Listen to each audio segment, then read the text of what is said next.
Clara Whitmore slammed the letter down on the banker's desk so hard the inkwell rattled. "You took the bakery," she said, her voice low and steady, even though her hands were shaking. "You took the storehouse. You took every acre my father bled to own. And now you're telling me the debt still isn't cleared." The banker didn't even look up from his ledger.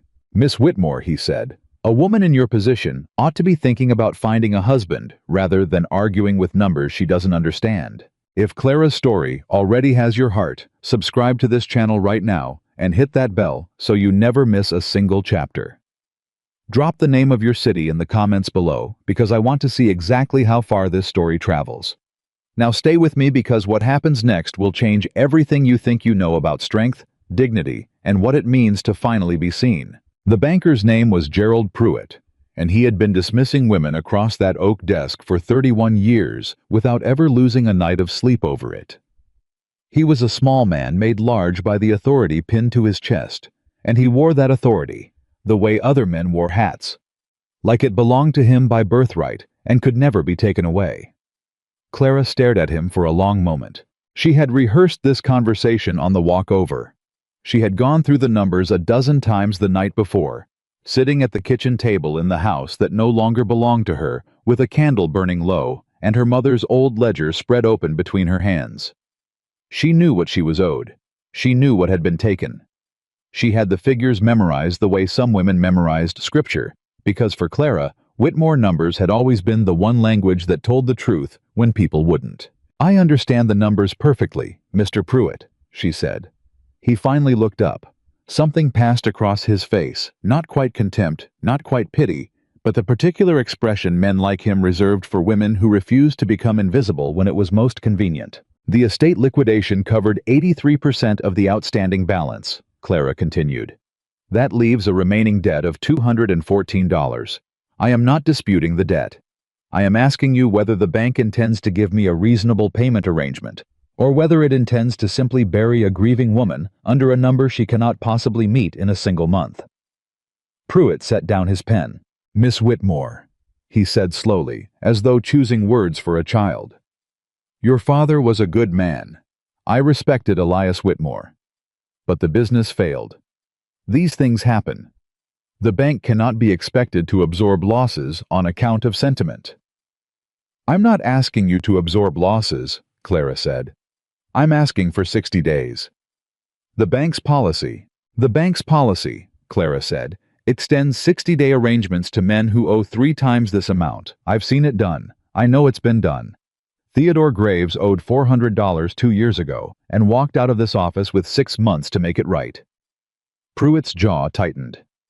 "Theodore Graves," he said carefully, "is a man of standing in this community." The room went quiet. Clara heard it the full weight of what he was really saying. Not that Theodore Graves had better credit. Not that Theodore Graves had more assets. But that Theodore Graves was a man, and that a man of modest means still occupied a category of person that Clara Whitmore, at 25 years old, round-faced and plain-dressed, and carrying nothing but a dead woman's arithmetic, would simply never reach, no matter how correct her numbers were. She picked up the letter from the desk. She folded it in half with clean, deliberate movements. She tucked it into her coat pocket. "Thank you for your time," she said. She walked out. She did not cry until she reached the far end of the boardwalk around the corner where the milliner's overhang blocked the view from the street, and even then she allowed herself only a few seconds before she pressed the back of her hand against her mouth, steadied her breathing, and lifted her chin again. Her mother had been in the ground for 11 days. She had exactly $4.60 to her name, and she had exactly one option left. The posting had been tacked to the general store board for 2 weeks before Clara noticed it, or rather before she allowed herself to notice it. She had walked past it 4 times in those 2 weeks, reading it from the corner of her eye, the way you read a thing you're not yet ready to want. Cook wanted Callahan Ranch 12 miles east. Steady work. Fair wages. Apply in person. Ask for Foreman Reed. She had heard of Callahan Ranch. Everyone in Willow Creek had heard of Callahan Ranch. Wyatt Callahan was the kind of name that people said with a particular weight, the way they said drought or winter, not with fear exactly, but with the understanding that it was a force to be reckoned with and not provoked. He owned more land than anyone in the county. He ran a clean operation. He paid his men on time and expected twice what most ranchers demanded. He had lost his wife 6 years ago under circumstances nobody discussed openly, and since then, he had kept to himself, kept his daughter close, and kept the rest of the world at a distance that most people learned not to test. He was also, according to Millie Chambers at the dry goods store, the most unapproachable man in 3 counties. "You're not seriously considering it," Millie had said, lowering her voice, even though they were the only 2 in the store. "I need work," Clara had said simply. "Clara." Millie leaned across the counter. She was kind, Millie, in the particular way of women who meant well and still managed to make you feel smaller than when you walked in. "Callahan Ranch is 12 miles out. It's isolated. The man barely speaks. And his last cook, well, she left after 2 months and she wouldn't say why." "Did she say she was mistreated?" Millie hesitated. "No. She just said it wasn't what she expected." "Then I'll go find out what to expect for myself." Millie had looked at her with that familiar expression, the one Clara had been seeing on people's faces her entire life. Half worry, half something else. Something that said you're brave for someone in your position, which really meant you're brave for someone who doesn't have much choice. Clara thanked her for the information and walked back to the posting board and read the notice one more time. And then she made her decision with the same quiet finality. She made every decision by accepting the facts in front of her and choosing the action most likely to result in survival.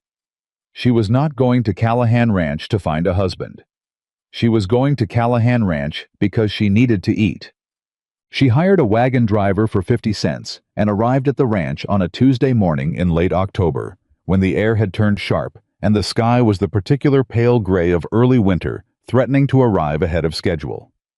The foreman, a broad-shouldered man named Reed, with a weathered face and a mouth that looked like it had forgotten how to arrange itself into a smile, met her at the main gate. He looked at her for a moment. Just looked. The way men looked at women, they were assessing not as people, but as labor, calculating in a single glance whether the physical arrangement of her body matched their expectations of what a ranch cook ought to be. Whatever he calculated, he kept to himself. "Miss Whitmore," he said. "That's right."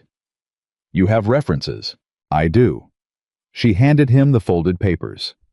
3 letters, one from her mother's old employer in the county seat, one from the minister at First Methodist, who had eaten at the Whitmore table more times than he could count, and one she had written herself detailing her experience running the family bakery for 4 years before the debt caught up with them. She handed Reed the legitimate ones and let him draw his own conclusions about the third. Reed read them without expression. He folded them back. "Kitchen's in rough shape," he said. "Last woman didn't keep it well. You'll be feeding 30 men twice a day, sometimes more during drive season. Mr. Callahan expects meals on the table at 5:30 and 6 sharp, not 5:32, not 6:01. You understand?" "I understand." "Pay is $7 a month, room and board included. Separate quarters attached to the main house private entrance. You'll have nothing to complain about on that account." He paused. "You'll also be expected to keep out of matters that don't concern you." Clara looked at him steadily. "I came to cook," she said. "That's all." Something shifted in Reed's expression. Not quite approval, but the beginning of something that might become it eventually. "Follow me," he said. The kitchen was every bit as rough as Reed had described, and then some. Clara stood in the doorway and took it in the cold hearth. The poorly stacked shelves, the work table with a deep crack running down the center that had been filled with some kind of black grease instead of properly repaired. Pots hung from ceiling hooks in no particular order. The flour barrel had been left open and something had gotten into it. The window above the dry sink faced north and let in little light and considerable draft. She stood there for a long moment. Reed stood behind her, clearly waiting to see if she would turn around and ask to be driven back to town. She walked to the flour barrel, assessed the damage, set it aside. She crossed to the hearth, examined the flue, found it functional, but filthy. She ran her hand along the work table, felt the crack, thought about how to work around it. She turned to Reed.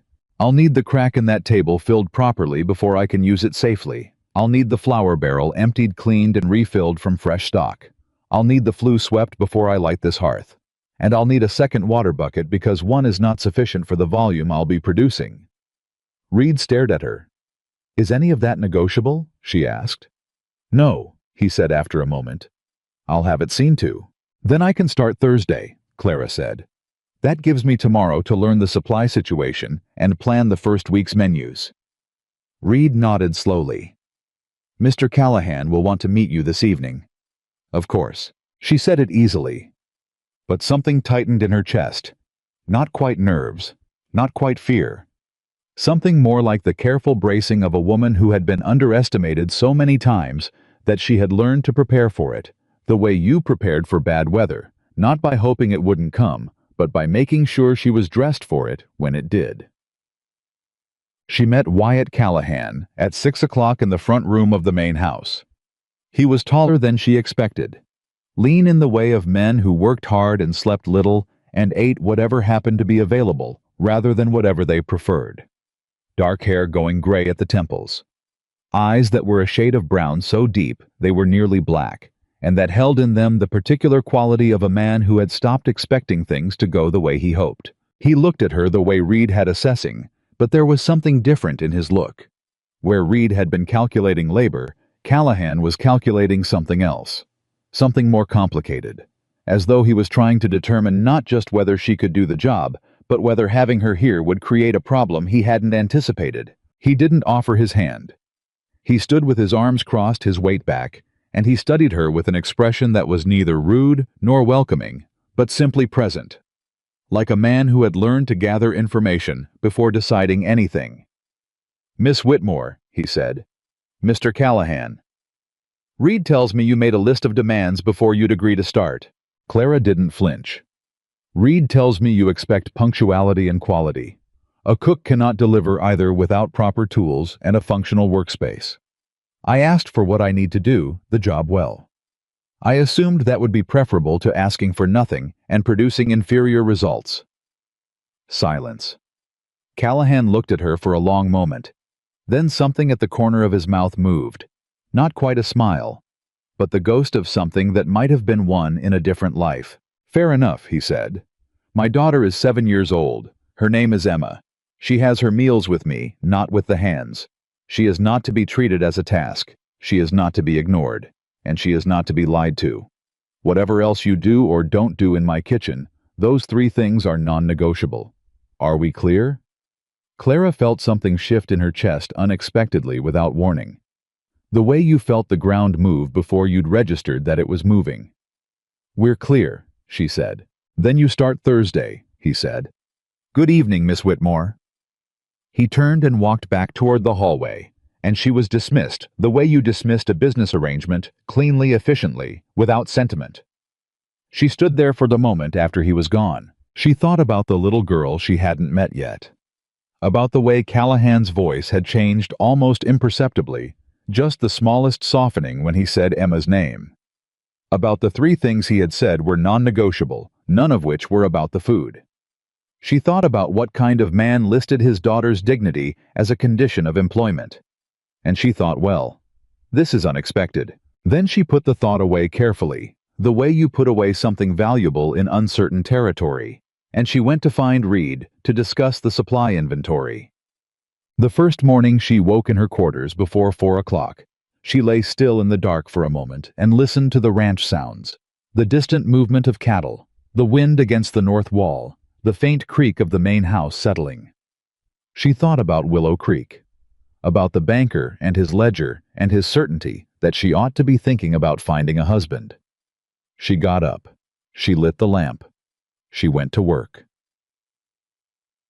By 5:15, the fire was burning clean in the hearth, and the kitchen smelled of coffee and something the ranch hands wouldn't be able to name but would recognize instinctively as the smell of someone who knew what they were doing.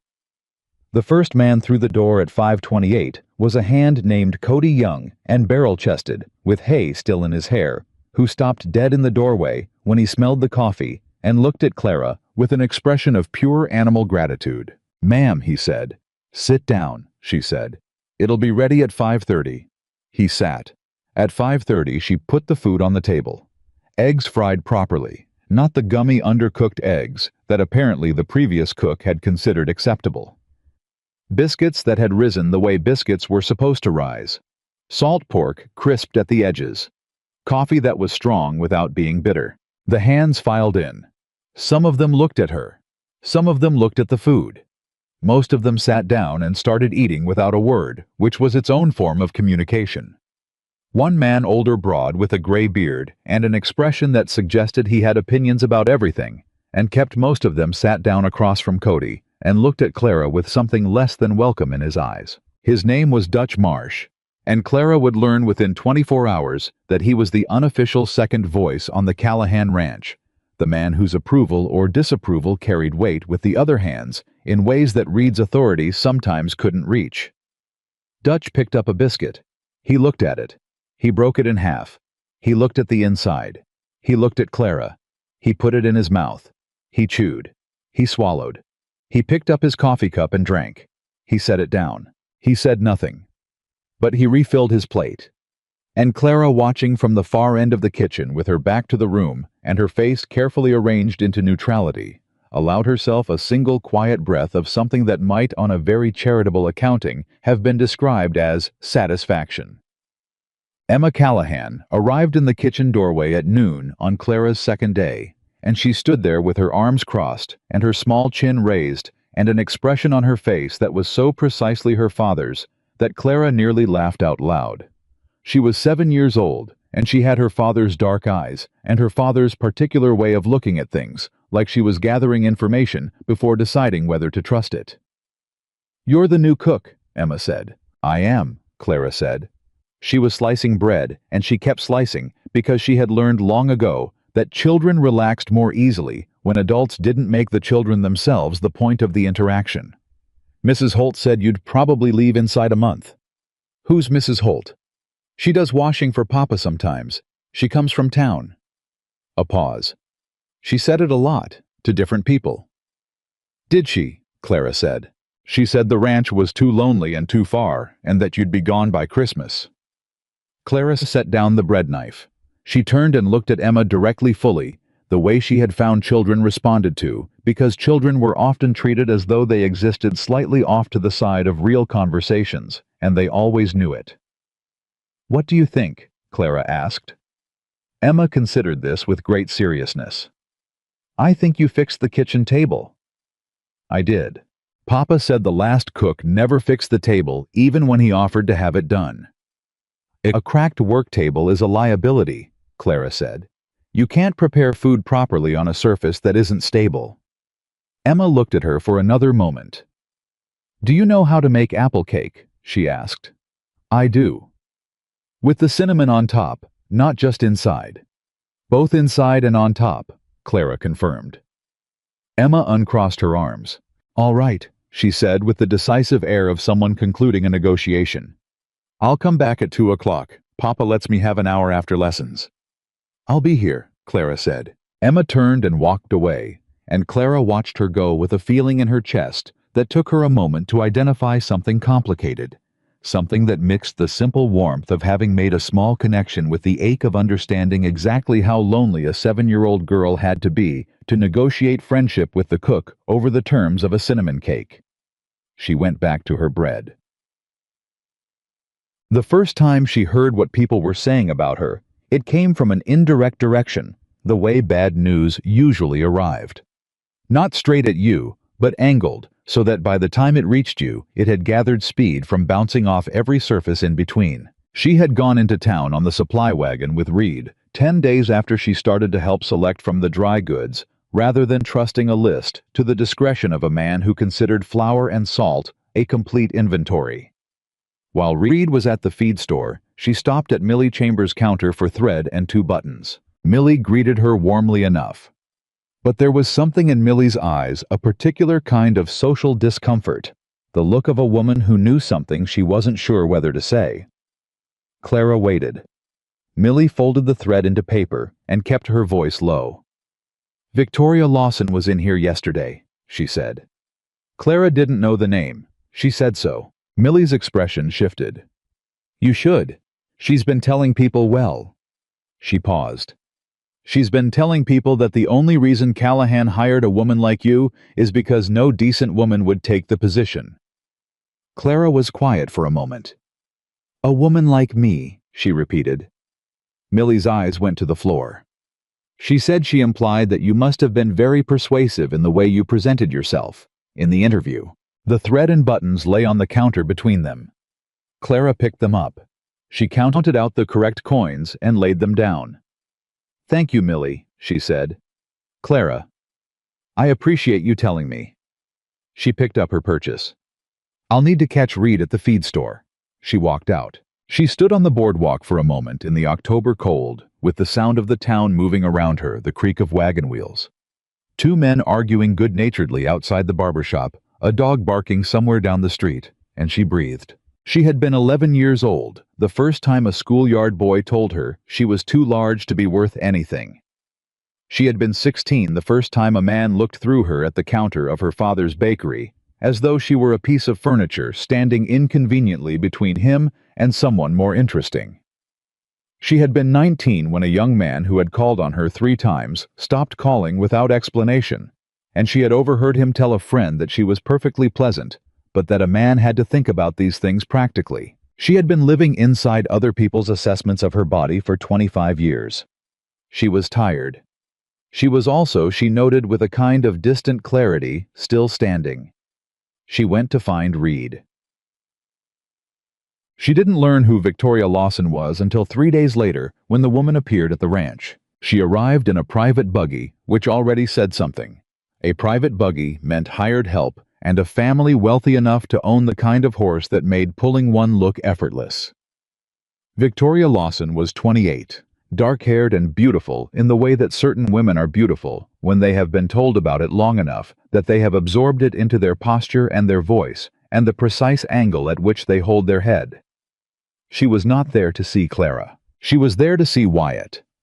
Clara knew this because she was in the kitchen visible through the open window when Victoria arrived and dismounted with the practiced grace of a woman who had done it in front of an audience many times. She watched Reed go to fetch Callahan. She went back to her work, but the window was open, and voices carried. Wyatt, Victoria said, not Mr. Callahan, but Wyatt like a claim. I haven't seen you at church in 3 weeks. People are starting to talk. People always talk, Callahan's voice said. What brings you out here, Victoria? I heard you hired a new cook. A pause. From Willow Creek. Word travels. I suppose it does. Another pause, carefully constructed. I suppose I wanted to make sure you were well. You know this part of the county, Wyatt. People notice things. And with a woman living on the property under your roof. Her quarters have a private entrance, Callahan said. There's nothing to notice. Of course. But people have been saying things about her, Wyatt. About why she's here. About what kind of woman takes a position this isolated when she could find work in town. A delicate hesitation. I only brought it up because I care about your reputation, and about Emma's. Silence. Clara's hands had stopped moving over the work table. She had not intended to eavesdrop. She was listening anyway. Miss Whitmore, Callahan said, came to this ranch with references. She has done every part of her job with more competence than anyone I've hired in 4 years. My daughter has apple cake for the first time since she was 3. A pause shorter than Victoria's pauses, less practiced, more certain. If people in town have something to say about that, they're welcome to say it to me directly. Was there anything else you needed, Victoria? Another silence.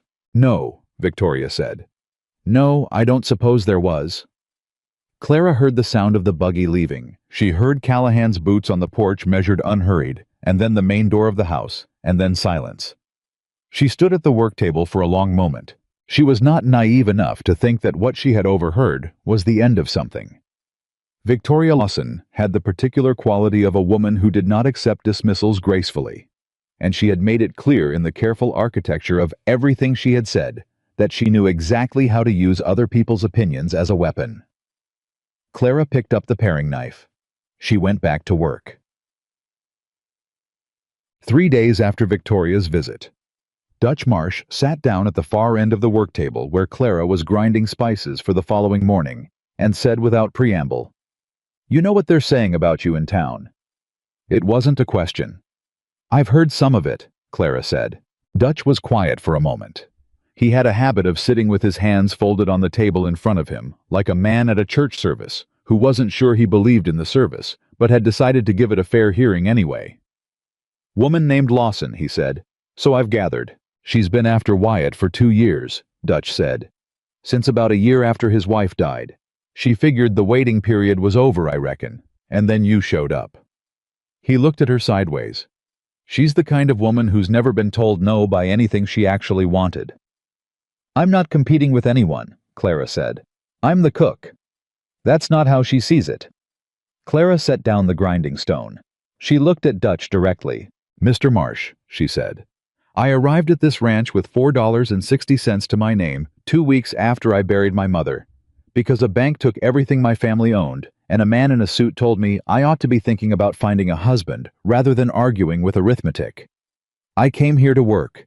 I came here to survive. I intend to do both, and I intend to do them without becoming anyone's story about why a woman like me can't be trusted." Dutch looked at her. For a long moment, he just looked. Then he unfolded his hands and put them flat on the table and pushed himself to standing. "You want to know what Wyatt Callahan said to me the morning after you arrived," he said. Clara waited. "He said, 'That woman fixed the kitchen table.'" Dutch picked up his hat from the bench. "Been broken 3 years. She fixed it in a day." He settled the hat on his head. "Wyatt Callahan doesn't say much, but what he says he means." He walked out.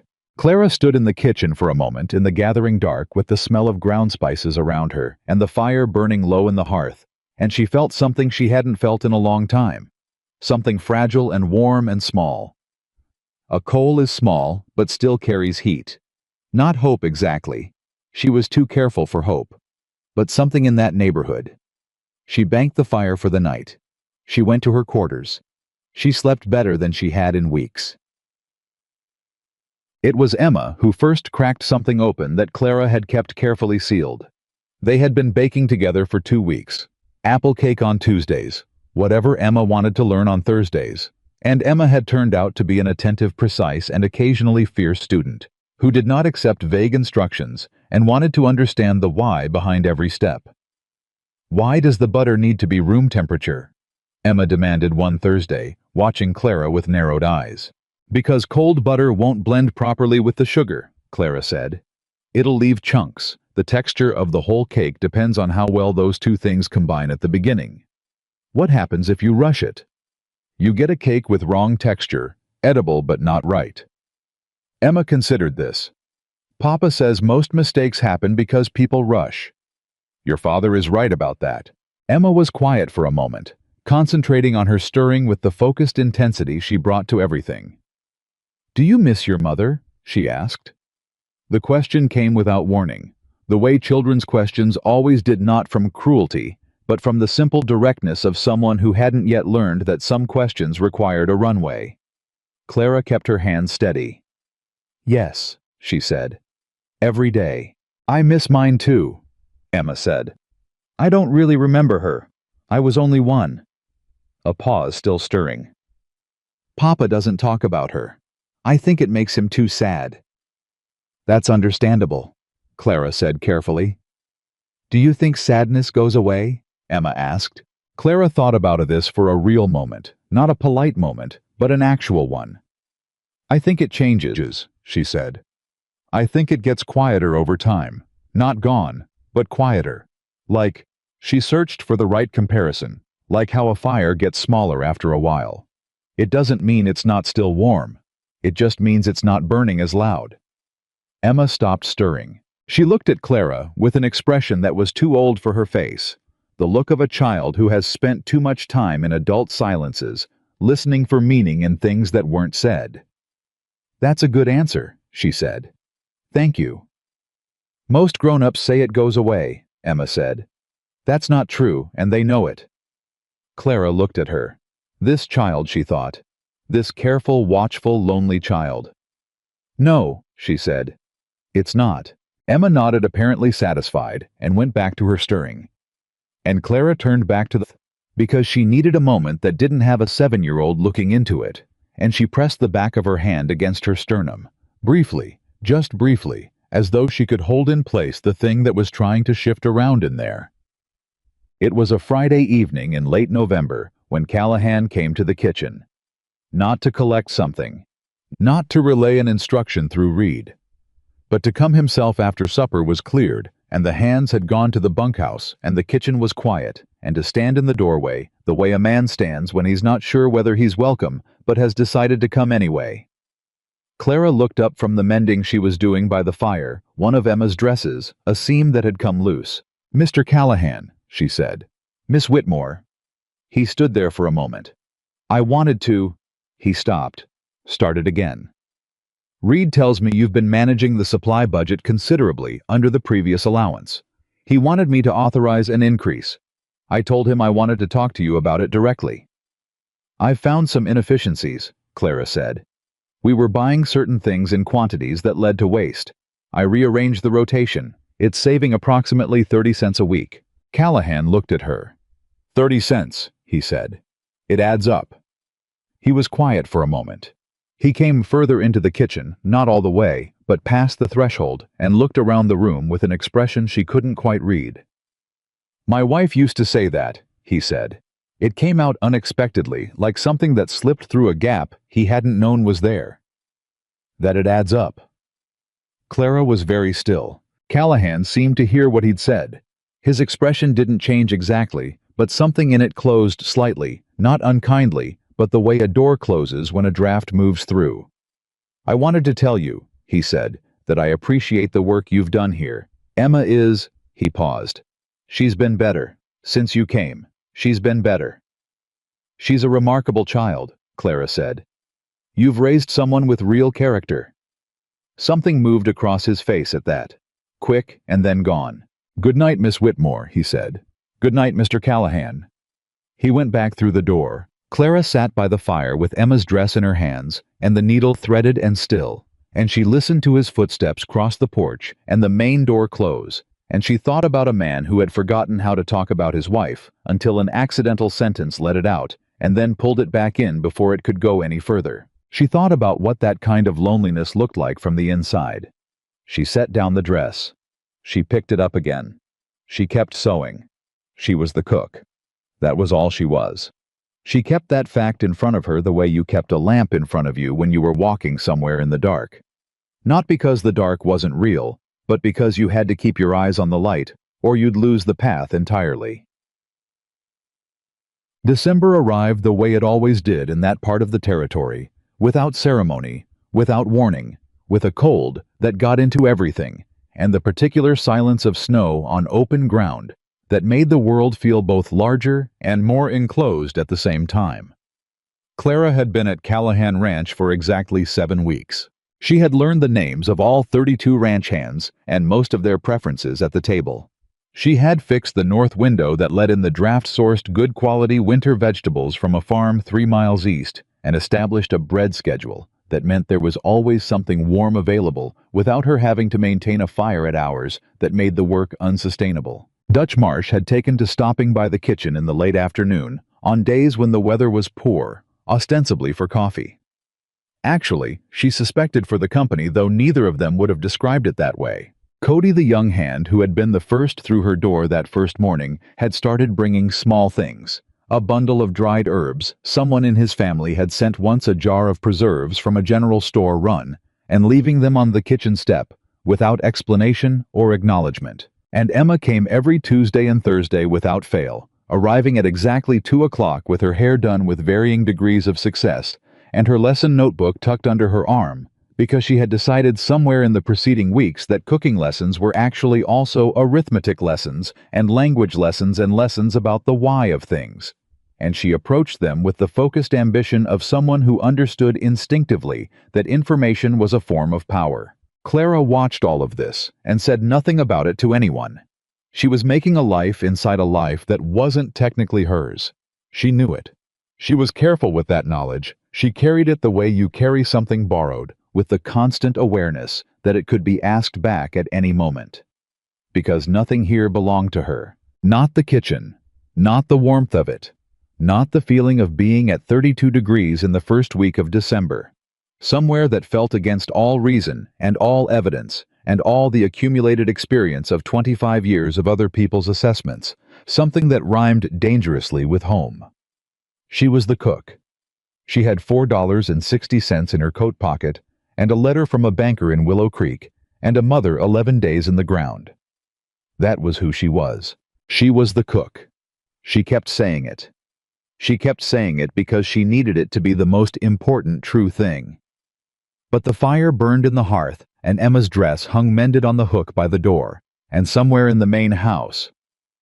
Wyatt Callahan was sitting in the quiet with his particular kind of loneliness, and Clara Whitmore sat in her kitchen and listened to the snow come down and thought, I didn't come here to marry anyone.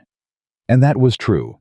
It was absolutely, completely true. But the heart, she was beginning to understand, was not a reliable keeper of boundaries that the mind had set without consulting it. And the snow kept falling, and the fire kept burning. And in 7 weeks, without her permission and without her planning, something had begun that she did not yet have a name for, but that she could feel quietly and persistently, and with growing certainty, the way you feel a change in weather before the sky has shown you anything yet. Something had begun, and Clara Whitmore, who had come to Callahan Ranch with $4.60 and a rule she had made for herself on the long wagon ride east, sat in the warmth of her own fire, and understood with a clarity that frightened her a little that the hardest part was not yet behind her. The hardest part, she suspected, was still ahead. The snow had been falling for 3 days straight when the trouble started. Not the slow, quiet kind of trouble that builds so gradually. You don't notice it until you're already in the middle of it. This was the kind that arrived with a face and a voice and an audience, which was always the worst kind, because it gave you nowhere to put your dignity while it was happening. Clara had been at Callahan Ranch for 9 weeks. In 9 weeks, she had fed 32 men twice a day, without a single complaint about the food. Had kept the kitchen budget 30 cents a week. Under allocation had taught Emma Callahan to make apple cake, cornbread biscuits that rose properly, and the beginning stages of a beef stew that the 7-year-old had declared scientific because of the way the flavors changed depending on what you added and when.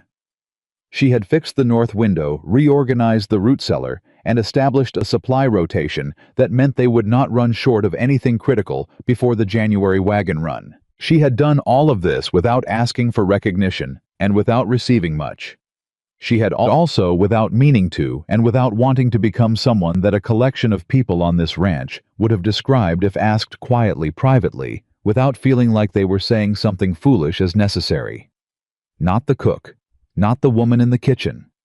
Necessary. She didn't know that yet, but she was about to find out what it meant to someone who did not want her to be. It was Dutch who told her first on the 3rd morning of the snowfall, when he came to the kitchen before the other hands were up and sat down at the far end of the work table with his coffee and his folded hands, and the expression of a man who had decided to say something unpleasant, because the alternative was worse.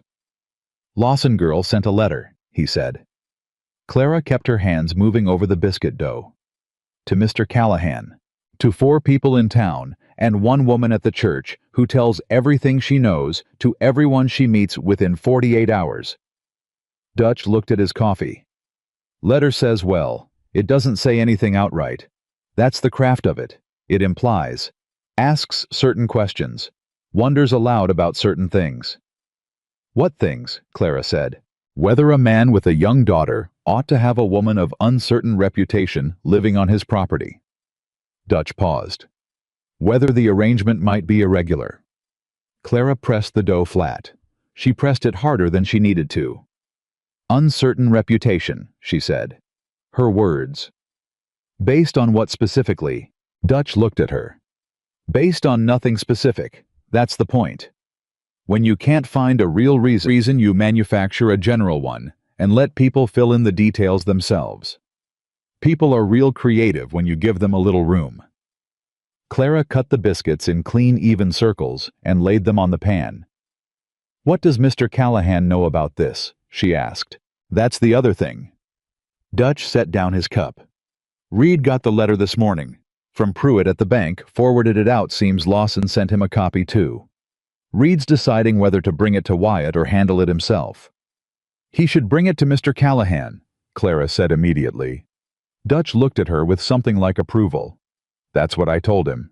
Because if Mr. Callahan hears about it from someone else first, it looks like it was being managed around him. And that's worse. Yes, Dutch said. It is. Clara slid the biscuit pan toward the hearth. She stood up and wiped her hands on her apron and looked at Dutch directly. Is there anything in that letter that's true? She asked. Dutch met her eyes. No. Then let Reed bring it to Mr. Callahan, she said, and let me do my job. That's all I can do. Dutch nodded once, stood, picked up his hat. For what it's worth, he said at the door, and then he stopped like a man who had started a sentence he hadn't planned all the way through and had to decide whether to finish it. It for what it's worth, he said again more quietly. I've worked for Wyatt Callahan for 11 years. I've seen how he treats people he doesn't respect, and I've seen how he treats you. He put his hat on. They're not the same. He walked out. Clara stood in the kitchen and listened to the snow and said nothing. Then she went back to work. Reed brought the letter to Callahan that afternoon. She knew because she heard them, not the words but the tone. Callahan's voice through the wall of the main house, low and precise in the way it got when he was holding something in place with considerable effort. Reed's voice, quieter, briefer. Then silence. Then Callahan again, one sentence spoken with a kind of flat finality that Clara could not hear but could feel through the wood and the plaster. Then the sound of boots crossing the porch, and then the kitchen door opening. She turned from the stove. Callahan stood in the doorway holding the letter. He was still in his work coat, which meant he had come directly from wherever he and Reed had been when Reed gave it to him. His expression was the one she had learned to read in 9 weeks, the careful, contained expression of a man who had decided not to decide anything until he had all the information. Miss Whitmore, he said, I need to ask you something directly. All right, she said. Has anyone on this ranch, any of the hands, Reed, anyone treated you in a manner that could be characterized as... He paused, and she could see him choosing the word with precision, improper. No, she said immediately and without hesitation. Not once. He watched her. Has anyone attempted to... No, Mr. Callahan. She kept her voice even. Every man on this ranch has treated me with complete decency. Whatever that letter implies, it has nothing to do with anything that has happened on this property. Callahan looked at the letter in his hand. He looked at it the way you look at something you are working out whether to crumple or keep. Victoria Lawson, he said, is a woman who is accustomed to getting what she wants. Clara said nothing. She has wanted, he said carefully, certain things for some time. I have not been in a position, or rather, I have not been willing. He stopped. He was not a man who found this kind of sentence easy, and Clara could see the effort of it. I have made my position clear to her, I believed. Apparently, I was not clear enough. Mr. Callahan, Clara said, you don't need to explain your personal situation to me. I'm not explaining it, he said. I'm telling you that what's in this letter is not about you. It's about me refusing something she wanted and her finding the nearest available target to make the refusal costly. He looked up. You don't deserve to be that target. Clara felt something move in her chest, quick and complicated, and something she did not have the luxury of examining right now. What are you going to do about it? She asked. I've already sent Reed to speak to Pruitt, Callahan said, and I intend to speak to Victoria myself. He looked at her steadily. Your position here is not in question. I want you to know that. She looked at him for a moment. Thank you, she said. He nodded once. He started to turn. Mr. Callahan, she said. He stopped. The letter implies that my being here is irregular, she said. I want to ask you directly whether you believe that. Whether given the talk you would prefer that I... No, he said. Flat. Unambiguous. No hesitation. I would not. He walked out. Clara turned back to the stove. Her hands were shaking slightly. She pressed them flat against the iron surface, not long enough to burn, just long enough to feel something solid and real. She steadied herself. She kept cooking. Tofe. The talk reached the church the following Sunday, which meant by Monday morning it had reached every household in Willow Creek that received news through the church network, which was most of them. Clara knew this because Emma told her. Emma arrived at the kitchen on Tuesday at 2 o'clock exactly on time as always, but with her small face arranged into an expression that was doing a great deal of work to contain something she had not yet decided whether to say. She sat down at the work table. She put her notebook in front of her. She opened it to a blank page. Then she looked at Clara. "Mrs. Holt was at church Sunday," she said. Clara said. "She said things about you. To Mrs. Pierce and Mrs. Abbott." Emma's voice was careful, the voice of a child who has learned to manage information. "I heard some of it. I wasn't supposed to." Clara set down what she was holding and gave Emma her full attention. "What did she say?" Clara asked. Emma looked at the blank page in her notebook. "She said you came here because you had no other options, that you were taking advantage of Papa because he was lonely." She paused. "She said a woman who looked like you ought to be grateful anyone gave her a position at all." The kitchen was very quiet. Clara breathed. "Emma," she said, "look at me." Emma looked up. "People say things about other people," Clara said slowly. "Sometimes because they're afraid, sometimes because someone else told them to, sometimes because it makes them feel larger to make someone else feel smaller. None of those reasons make the things true." Emma's jaw was set. "I know they're not true." "How do you know?" "Because," Emma said with the precision of a child who has thought this through very carefully, "you're the first person since Mama died who fixed things. Not just kitchen things. Just things." She pressed her lips together. "Papa smiles now sometimes. He didn't used to." Clara did not trust herself to speak for a moment. "Emma," she said finally. "What?" "Your father smiling has nothing to do with me," Clara said carefully. "That's him. That's who he is when he lets himself be." Emma looked at her steadily. "Then why didn't he let himself be until you came?" Clara had no answer for that. She looked at this 7-year-old child with her father's dark eyes, and her too old understanding, and her absolute lack of interest in being told comfortable things that weren't true, and she thought this child is going to be extraordinary. And someone ought to tell her that. "Can we make something today?" Emma asked in the abrupt way she had of changing the subject when she'd said what she needed to say. "Not cake. Something harder." "How hard?" Clara said. "Something I have to concentrate on," Emma said. "I don't want to think about Mrs. Holt." "Then we'll make pastry crust," Clara said. "It requires complete concentration or it falls apart." Emma nodded. She picked up her pencil. "Tell me the why first," she said, and Clara told her the why, and they worked side by side in the warm kitchen while the snow fell outside and Clara watched Emma's small hands follow instructions with fierce determination, and she did not think about Mrs. Holt or Victoria Lawson or the letter or what people were saying in town. She thought about the pastry crust. She thought about this child. She thought about how survival sometimes looked like two people standing at a kitchen table making something with their hands while the world outside made its noise. The crust came out well. Emma looked at it with intense satisfaction. "We should make it for Papa," she said. "We should," Clara agreed. She had been at the ranch for 11 weeks when Dutch Marsh got hurt. It happened on a Wednesday morning a horse that spooked a fence post in the wrong place. Dutch's shoulder taking the impact of something that left him unable to lift his right arm above the level of his chest. The ranch doctor came out from town, pronounced nothing broken but considerable damage to the joint, and instructed Dutch to rest the arm for a minimum of 2 weeks. Dutch received this instruction with the expression of a man being told to breathe underwater. Clara found him sitting on the bunkhouse step that afternoon, wrapped in his coat, staring at his right hand, with the particular fury of a person for whom being useful was not a preference, but a fundamental requirement of self. "Mr. Marsh," she said. "Miss Whitmore." He didn't look up. She sat down on the step beside him, which she had never done before, and he looked at her sideways with mild surprise. "It was a stupid accident," he said. "Most of them are. I've worked this ranch 11 years, never a serious injury."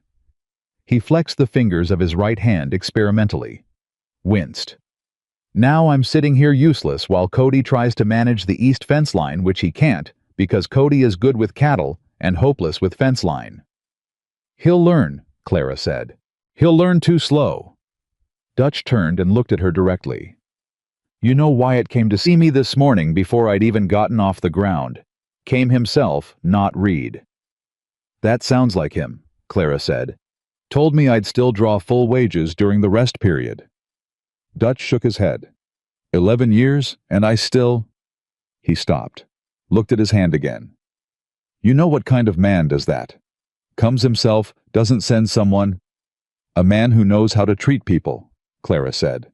Dutch was quiet for the moment. When I first saw you, he said, I thought what most of the hands thought. Woman your size turning up alone, taking a position this isolated. I thought I knew what that meant. Clara said nothing. I was wrong, Dutch said. It came out flat and direct in the way of a man who did not apologize easily, and therefore made sure it counted when he did. I was wrong, and I want you to know I know it. Clara looked out at the snow. You were working with the information you had, she said. That's generous. It's accurate, she said. People make assumptions based on what they've seen before. The only thing that changes it is seeing something different. She paused. You saw something different. Dutch looked at her.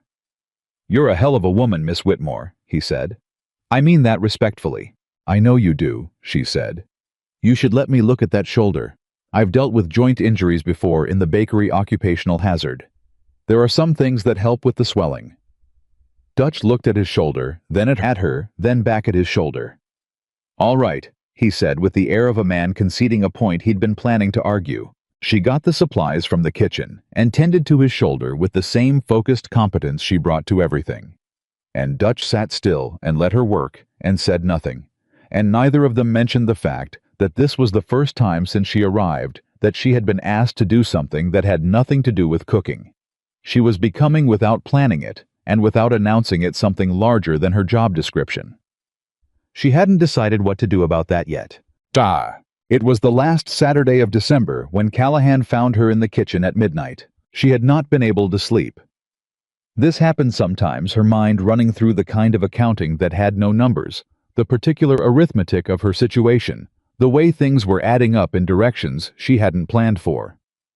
She had come to the kitchen because the kitchen was the place that made the most sense to her, and she was sitting at the work table with a cup of cold coffee and her mother's old ledger open in front of her. Not the financial one, but the other one. The recipe book that doubled as a diary, that doubled as the closest thing she had to a conversation with someone who no longer existed. The door opened. She looked up. Callahan stood in the doorway in his work clothes, which meant he also had not been sleeping. They looked at each other for a moment. Miss Whitmore, he said. Mr. Callahan, she said. He came in. He went to the stove, checked the coffee, found it long cold, and built the fire back up with the ease of a man who had done it 10,000 times, which he probably had. He made a fresh pot. He did all of this without asking whether she wanted any, because the answer was obvious, and neither of them was the kind of person who asked questions with obvious answers. He sat down on the far end of the work table bench, not close, but not distant. The correct distance. He looked at the ledger. Your mother's, he said. Yes. He nodded. He didn't ask more than that, which she appreciated. The coffee percolated. The fire burned up again. The snow outside had stopped for the first time in days, and the silence had that particular quality of the world after a long storm, held and clean and very still. I owe you an apology, Callahan said. Clara looked at him. For what? For not handling the Lawson situation before it reached the point of that letter. He looked at the table. I knew I've known for some time what her intentions were, and I was, he paused, avoidant. It was easier to be unclear than to be direct, and you paid the cost of that. The letter didn't cost me much, Clara said carefully. It cost you your reputation in town, he said, which is not a small thing, particularly not for a woman in your position who doesn't have the... He stopped. who doesn't have the protection of a family name or a husband to defend her. Clara said, finishing it plainly. You can say it, Mr. Callahan. It's accurate. He looked at her. I spoke to Victoria 2 days ago, he said. I was direct. It won't happen again. What did you say to her? Something crossed his face, not quite humor, but in the same county. I said that Miss Whitmore's conduct on this ranch has been beyond reproach, that any further letters of the kind she'd been sending would result in my notifying her father of the full contents, and that she was not welcome on this property until she had acknowledged to the people she'd spoken to that her characterizations were unfounded. Clara stared at him. You said that, she said. Ed, I said that. To Victoria Lawson. To Victoria Lawson. He looked at her steadily. Was that overstepping? Clara thought about this for a genuine moment. A man defending her reputation not because she'd asked, not because she was helpless, but because she deserved it, and he had finally decided to act like it. No, she said. It wasn't. He nodded. He wrapped his hands around the coffee cup that she had poured and slid toward him while they were talking, without either of them noting the moment it happened. Can I ask you something? He said. Yes. Why are you still here? She blinked. I beg your pardon. After everything, he said. The letter, the talk, the isolation. You have skills that would serve you in a dozen places that would be easier than this. Why are you still here? Clara looked at him for a long moment. She thought about all the answers that were partly true. The debt, the lack of alternatives, the $4.60. She thought about the way Emma's face looked when the pastry crust came out well, and the way Dutch had said, "You're a hell of a woman," like he was paying a debt, and the way this kitchen felt at 5:15 in the morning when the fire was burning and the coffee was ready and the world had not yet started making its demands. Because this is the first place, she said slowly, where I've been given a job and then judged on whether I did it. Not on what I look like or where I came from or what I don't have, just on whether the work is good. Callahan was quiet. The work is good, he said. I know, she said. And for the first time in 9 weeks, she said it without any qualification in her voice. Not I think so or I hope so. Just I know. He looked at her with something she couldn't quite name. Something that was not admiration exactly, because admiration had a kind of distance in it, a looking at. This was something else. Something that was looking at her and also recognizing something. Your mother, he said. What was she like? The question landed softly, unexpectedly, like the first snow of a season, not violent, just present. She was the most practical woman I've ever known, Clara said. She never said anything she didn't mean. She never wasted a thing. She could look at a situation and tell you in one sentence exactly what the problem was, and one sentence what to do about it. She paused. I spent 25 years thinking I'd never be as clear-headed as she was, and then she died, and I realized I'd learned it without noticing. Callahan turned the coffee cup in his hands. My wife was like that, he said. And this time, he didn't pull it back. She was direct. She said things plainly. I used to argue with her because I thought she was being harsh, and she'd look at me and say, Wyatt, harsh is when something isn't true. I'm just telling you what is. He stopped. I've been hearing her say that in my head for 6 years. The kitchen was very quiet. Clara understood that she was hearing something that didn't get said often. That possibly it didn't get said at all to anyone, and that it was being said now because it was midnight and the snow had stopped, and they were 2 people alone in a kitchen with hot coffee, and the particular honesty that comes when the rest of the world is asleep. She sounds like someone I would have liked, Clara said. She would have liked you, Callahan said. And then, as if startled by his own certainty, I think. Clara smiled, just slightly. That might be the finest compliment I've received since I arrived, she said. He looked at her. And something shifted in his face. Not sudden, not dramatic, but the way a weight shifts when you've been carrying it so long, you've forgotten it could be set down. Just a shift, an easing. Like a door that had been stuck in its frame, finally finding the right angle to open. He stood up. Get some sleep, Miss Whitmore, he said. You'll be up before 4. I know, she said. He stopped at the door. He didn't turn around. Clara, he said, Not Miss Whitmore, just Clara. She went still. I'm glad you didn't leave, he said. Then he walked out. She sat in the kitchen for a long time after that, with the fire burning and the coffee cooling, and her mother's ledger open in front of her, and she did not move for a long time. She was thinking about the way her name had sounded in his voice. She was thinking about a man who had spent 6 years carrying a dead woman's clarity in his head like a compass. She was thinking about a lot of things she had no business thinking about. She closed the ledger. She went to bed. She lay in the dark and stared at the ceiling and thought about how the heart was the most undisciplined thing a person owned, and how it would follow where it chose to go without once asking permission, and how she had made a rule on the wagon ride east, a clear, reasonable, necessary rule, and how that rule was becoming with each passing week harder and harder to enforce. She was the cook. She pressed her eyes shut.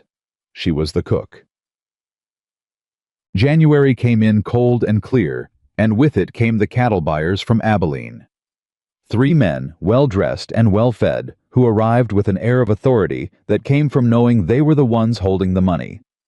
Clara had them at the main house table for supper the first evening, serving a meal she had spent 2 days on, not because she had been asked to, but because she understood without being told that this dinner mattered to the ranch in ways that had nothing to do with food. She could hear them through the wall while she worked in the kitchen, keeping the serving dishes warm. Callahan's voice different from his usual register. Not warmer, not friendlier, but more precise, more deliberate. The voice of a man who negotiated with both eyes open. The buyer named Garrett was doing most of the talking. He had a laugh that arrived at the wrong moments, and Clara had identified him within the first hour as the kind of man who mistook loudness for strength. Your operation has a good reputation, Callahan, Garrett said. But the market's shifted. We're looking at a lower opening than last season. That's not what you paid Kendrick over in Lincoln County, Callahan said. A pause. Kendrick's herd had stronger grade in Mieux. Kendrick's grade report is public record, Callahan said. So is mine. Side by side they tell a particular story, and it's not the one you're telling me right now. Silence. Then Garrett's laugh different this time, less confident. You've done your research. I generally do. Clara allowed herself a small private satisfaction at the sound of that and went back to the stove. She sent Emma in with the bread, which she had been taught to do with correct timing and correct manner. And she listened to Emma, 7 years old. Her father's daughter set the basket on the table and say in her precise and serious way, "Papa says the bread's best warm. You should eat it now." There was a moment of surprised silence from the buyers, and then Garrett laughed genuinely, this time not the loud wrong laugh, and said, "She's something, Callahan." "Yes," Callahan said, "she is." The deal they reached 2 days later was 10 cents per head above what Garrett had opened with. Clara didn't know the exact figures, but she knew from the way Reed stood taller that afternoon and the way Dutch, still carrying his arm carefully against his side, smiled when he heard the news that it had gone well. Callahan came to the kitchen that evening. He stood in the doorway. "Supper last night mattered," he said. "I want you to know that." "I'm glad it was useful," Clara said. He looked at her steadily. "It wasn't useful," he said. "It was excellent. There's a difference." She held his gaze for a moment. "There is," she agreed. He nodded. He left. She stood very still for a moment after he was gone, and she thought, this is how it happens. Not in one large moment. Not in a declaration or a revelation. It happens in 10 cents per head, and a breadbasket delivered by a 7-year-old, and a man standing in your kitchen doorway, making a distinction between useful and excellent, like it was the most important distinction in the world. This was how it happened, and she was in considerable trouble. It was Dutch of all people who said it out loud first.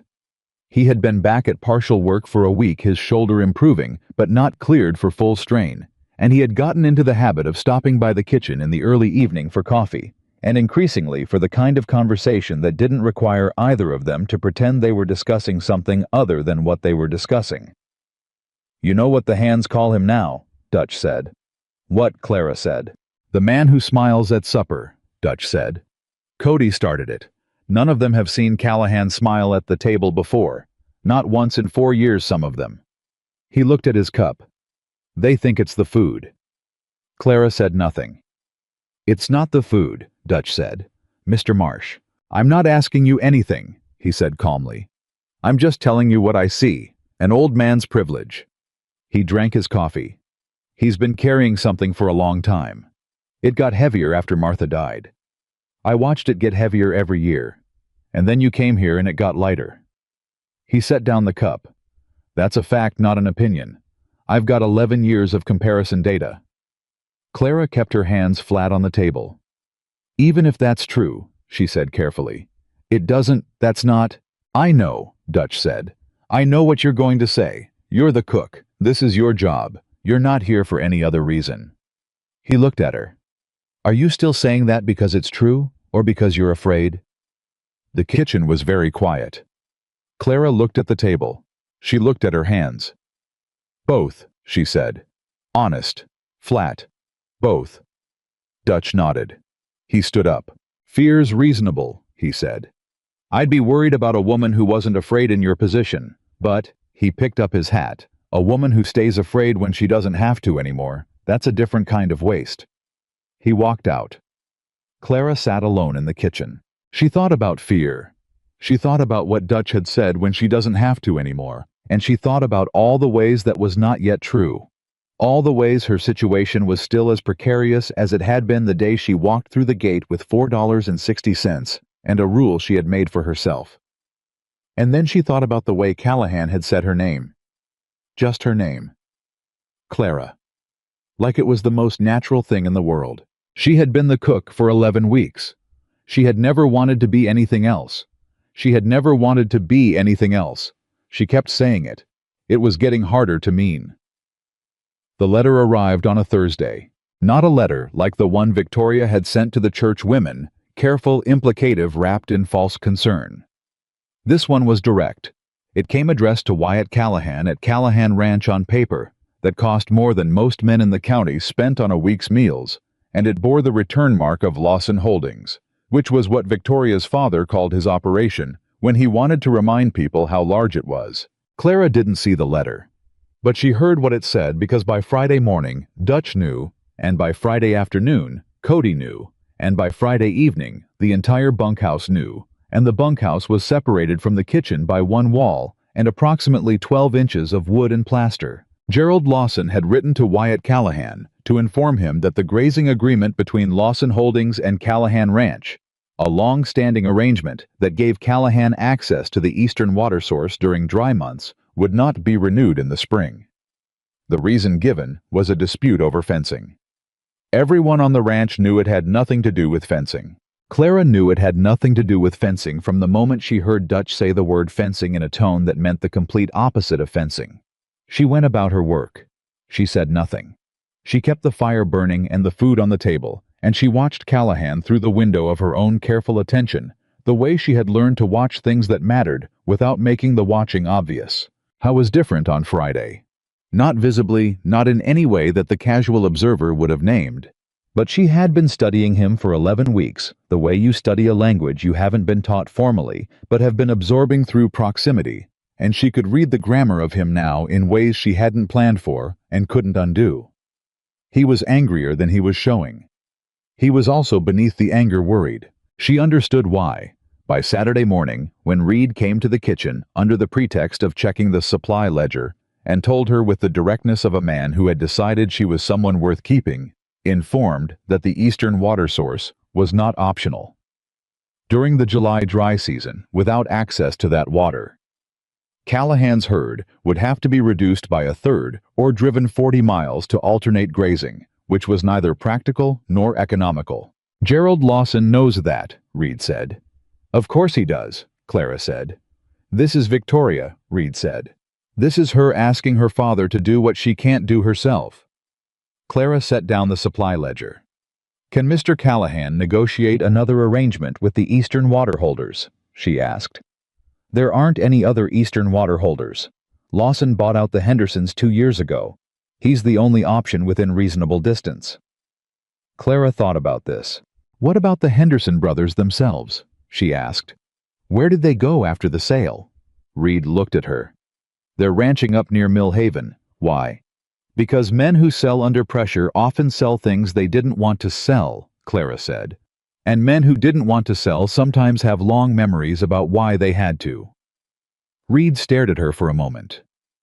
You think the Hendersons would help, he said slowly. I think it's worth knowing whether Gerald Lawson bought that land at a price the Hendersons considered fair, Clara said, and whether the Hendersons might have opinions about how that land is now being used as leverage. Reed was quiet for a long moment. I'll mention it to Wyatt, he said. You should, Clara said. She picked up the supply ledger again. Mention it as your own idea. It'll land better. Reed looked at her with an expression she had seen before on Dutch's face. The look of a man revising something he thought he knew. He didn't argue. He left. 2 days later, Callahan rode to Mill Haven. He didn't tell Clara he was going. He didn't tell anyone except Reed. But she noticed the absence the way you notice when a sound you've gotten used to suddenly stops. Not dramatically. Just an absence where presence had been. Emma noticed too. Papa went somewhere, Emma said on Tuesday, arriving at the kitchen at her customary 2 o'clock with her notebook and a frown between her brows. Reed says it's ranch business.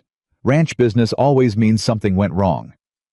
Your father handles things that go wrong very well, Clara said. I know, Emma said, but the frown didn't move. But he didn't say goodbye this morning. He just left. He always says goodbye. Clara stopped what she was doing. She looked at Emma, the small, fierce, carefully controlled face of a child who had spent 6 years being the only person in her father's household who had learned to manage her own fear by managing information, who understood at 7 years old that the world could remove people without warning, and that the only defense against that knowledge was routine. Wyatt had said goodbye every single morning, without exception, and this morning he hadn't. Emma, Clara said. Come here. Emma came. She stood in front of Clara with her chin up and her eyes very bright. Your father is fine, Clara said. He rode out on important business, and he'll be back by Thursday at the latest. I know because Reed told me this morning. She hadn't known until this second, but Reed had said Wyatt rode at dawn, and she was reasonably certain that if there were real danger involved, Reed would not have delivered the information while simultaneously reviewing the hay allocation. He forgot to say goodbye because he had his mind on the problem he was going to solve. Not because anything is wrong. Emma looked at her. How do you know it was forgetting and not something else? She asked. Clara held her gaze. Because your father is a man who says goodbye to his daughter every morning. That is not the kind of habit a man breaks unless something very large interrupts him. And something interrupting a habit is not the same as the habit being gone. Emma processed this. All right, she said finally. All right, Clara said. Now, we're making something more complicated today. Emma's chin came up half an inch. How complicated? Very, Clara said. Pie crust with a lattice top. It requires patience and geometry. Emma sat down and opened her notebook. Teach me the geometry first, she said. And that was that. Callahan came back on Wednesday evening, not Thursday. He rode in at dusk, handed his horse to Cody, and walked directly to the kitchen. Clara heard the boots on the porch and turned from the stove, and he came through the door, looking like a man who had ridden hard and eaten poorly and slept in worse conditions than usual, which for Wyatt Callahan meant conditions most men would consider genuinely harsh. He sat down at the work table without asking whether he could. She put coffee in front of him without being asked. Henderson Brothers, he said. And, she said, Gerald Lawson paid them 60 cents for that land, he said. Cash offer, time pressure, no other buyers at the table, he made sure of that. Henry Henderson has been wanting to talk about it to someone with standing for 2 years. He wrapped his hands around the cup. He's willing to make a statement to the county land office about the circumstances of the sale. He's also willing to file a formal record of the price differential and the methods used, which, depending on who reads it, could create problems for Lawson Holdings' other land arrangements in the county. Clara kept her expression neutral. Will that be enough? Enough to give Lawson a reason to reconsider the water arrangement. Yes. He looked at her. Enough to make him cooperative permanently, no. But it buys time, and it shifts the position. He'll negotiate rather than dictate, which is all I need right now. Good, Clara said. Callahan looked at her steadily. Reed told me whose idea the Hendersons were. Clara said nothing. He said it was his, Callahan said. But he also told me specifically and clearly that it was not his, because he said the person it belonged to deserved to have that known. Clara looked at the table. It was a reasonable inference, she said. It was a good piece of thinking, Callahan said. It solved a problem I'd been turning over for 2 days and hadn't cracked. He paused. Thank you. She looked up. I was watching her with that look again, the one that was not admiration, not quite, but something adjacent to it, and deeper. The look that recognized something. You're welcome, she said. He finished the coffee. He stood. Emma, he said. She's fine, Clara said. She was worried Tuesday. I told her you'd be back by Thursday. Something crossed his face. I didn't say goodbye Tuesday morning. I know. He stopped. I had my mind on the problem. I told her that, Clara said. I told her that's what it was. He looked at her. Was that the right thing to tell her? He asked, not rhetorically, genuinely, as though her answer mattered. Yes, Clara said. She needed. The absence was about the problem, not about her. Children that age make themselves the cause of things that have nothing to do with them. It's what they do. Callahan was quiet for a moment. You understand her, he said. She's not difficult to understand, Clara said. She's very much like you. She just hasn't had as long to practice managing it. Something in his face moved quick and complicated something that he drew back before it could go all the way to the surface. He put on his hat. I'll say good night to her, he said. She'll be awake, Clara said. She always knows when you're back. I don't know how, but she does. He almost smiled. I know, he said. She always has. He walked out, and Clara stood at the stove and listened to his boots cross the porch and the main door open, and Emma's voice from somewhere in the house, high and immediate and completely unguarded. The voice she kept for her father, only saying something Clara couldn't hear clearly, and then Callahan's voice in return, low and quiet, and something in it that was entirely different from any register Clara had heard him use with anyone else.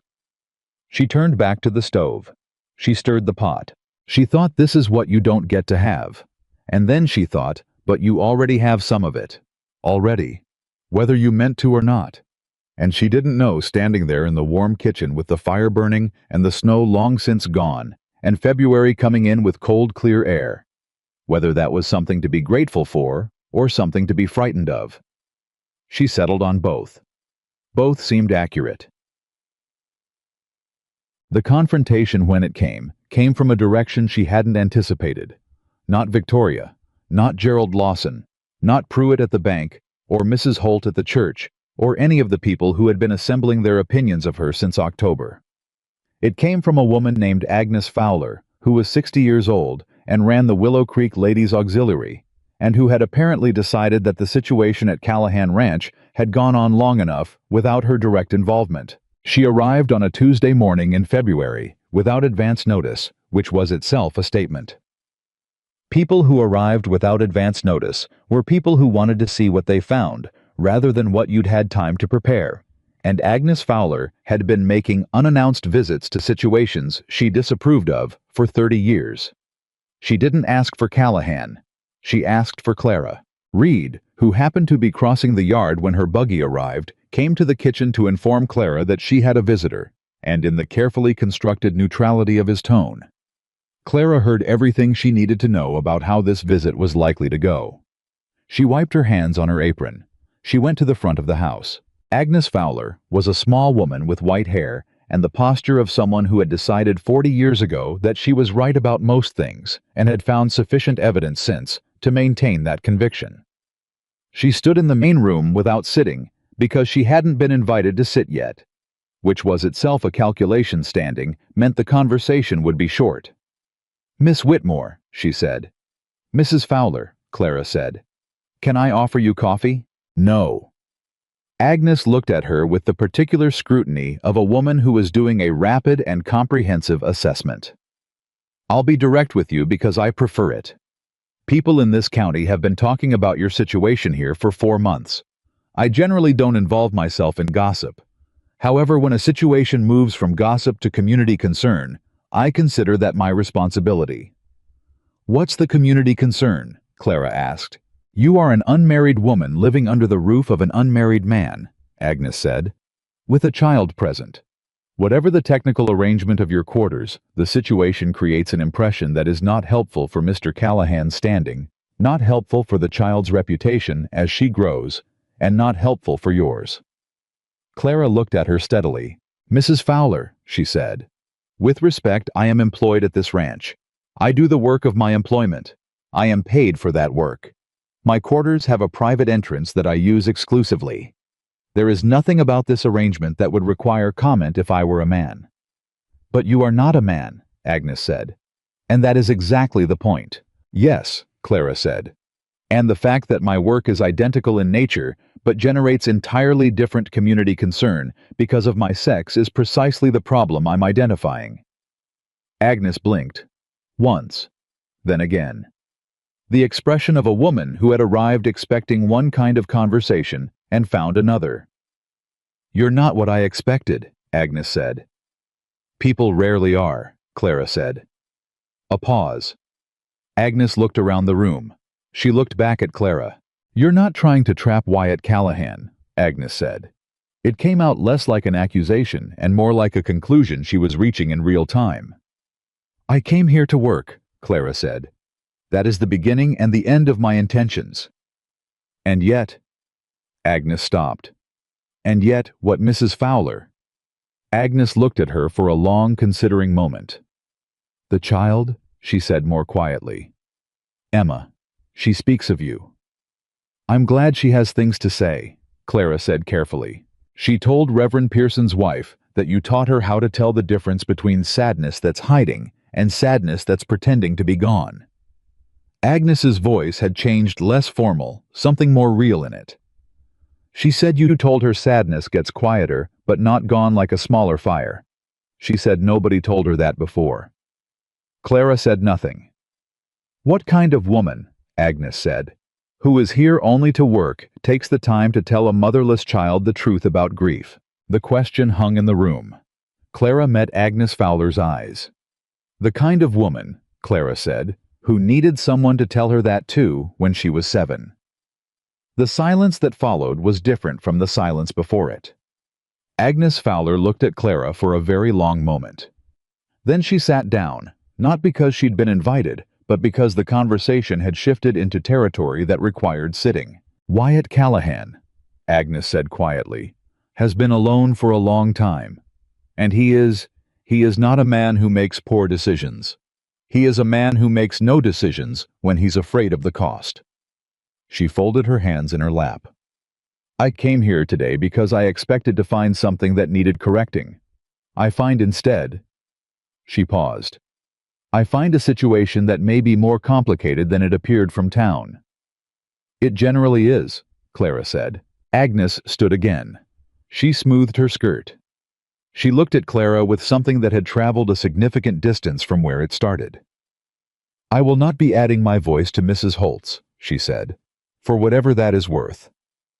"It's worth quite a lot," Clara said. Agnes Fowler put on her gloves. She walked to the door. She stopped. "Miss Whitmore," she said with her back to the room, "the auxiliary meets the first Thursday of each month. If you ever wish to attend, your presence would not be unwelcome." She walked out. Clara stood in the main room of Callahan's house and heard the buggy leave and stood very still for a moment. Agnes Fowler had come to deliver a warning and left without delivering it. That was not nothing. That was in the arithmetic of small frontier towns very nearly everything. Chug. The twist that nobody saw coming arrived 12 days later on a Friday afternoon in the shape of a man named Robert Whitmore, Clara's cousin. She had not seen Robert in 4 years.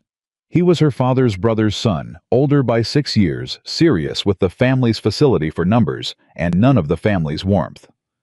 He had not come to her mother's funeral. He had sent a letter and correct, expressing condolences and asking with admirable efficiency whether Clara needed assistance liquidating the remaining estate assets. She had not replied. He arrived at Callahan Ranch in a rented buggy, with his coat buttoned to the throat against the February cold, and an expression that managed to combine genuine concern with something that was unmistakably calculation. Clara heard his voice in the yard. Heard Reed's responding pause, then Reed coming to the kitchen to tell her with his customary careful neutrality that she had a family visitor. She went out. "Robert," she said. "Clara." He looked at her, the full assessment, the quick computation. "You look well. Better than I expected." "What did you expect?" she said. "After everything, the debt, the sale, your mother, I imagined the worst." He looked around the yard with the expression of a man pricing things. "This is a substantial operation." "What are you doing here, Robert?" she said. He had the grace to look slightly uncomfortable. "I was in the county on business. Pruitt mentioned me to you," Clara said. "He said you were working out at Callahan Ranch. Given the family connection, I thought it appropriate to check in." Clara looked at her cousin with the particular clarity that came from knowing someone well enough to read the gap between what they said and what they meant. Robert had come because Pruitt had told him Clara was working at a wealthy man's ranch, and Robert had done the arithmetic on what that might eventually mean. "Robert," she said, "what do you want?" He had the grace to drop the pretense. "Almost." "The debt from the estate," he said. "Pruitt tells me there's a remaining balance. I've been thinking, given your current situation, that perhaps it would be worth discussing a family arrangement. I could absorb the debt in exchange for a share of any—" He paused, choosing the word carefully, "any future assets that might reasonably be attributed to the family connection." Clara stared at him. "You want a share," she said, "of assets I haven't earned yet from a situation you're assuming I'm in based on information from a banker I did not authorize to discuss my affairs." Robert shifted. "I'm trying to help." "No," she said. "You're not." Her voice was even quiet and completely without mercy. "You didn't come to my mother's funeral. You sent a letter asking about assets.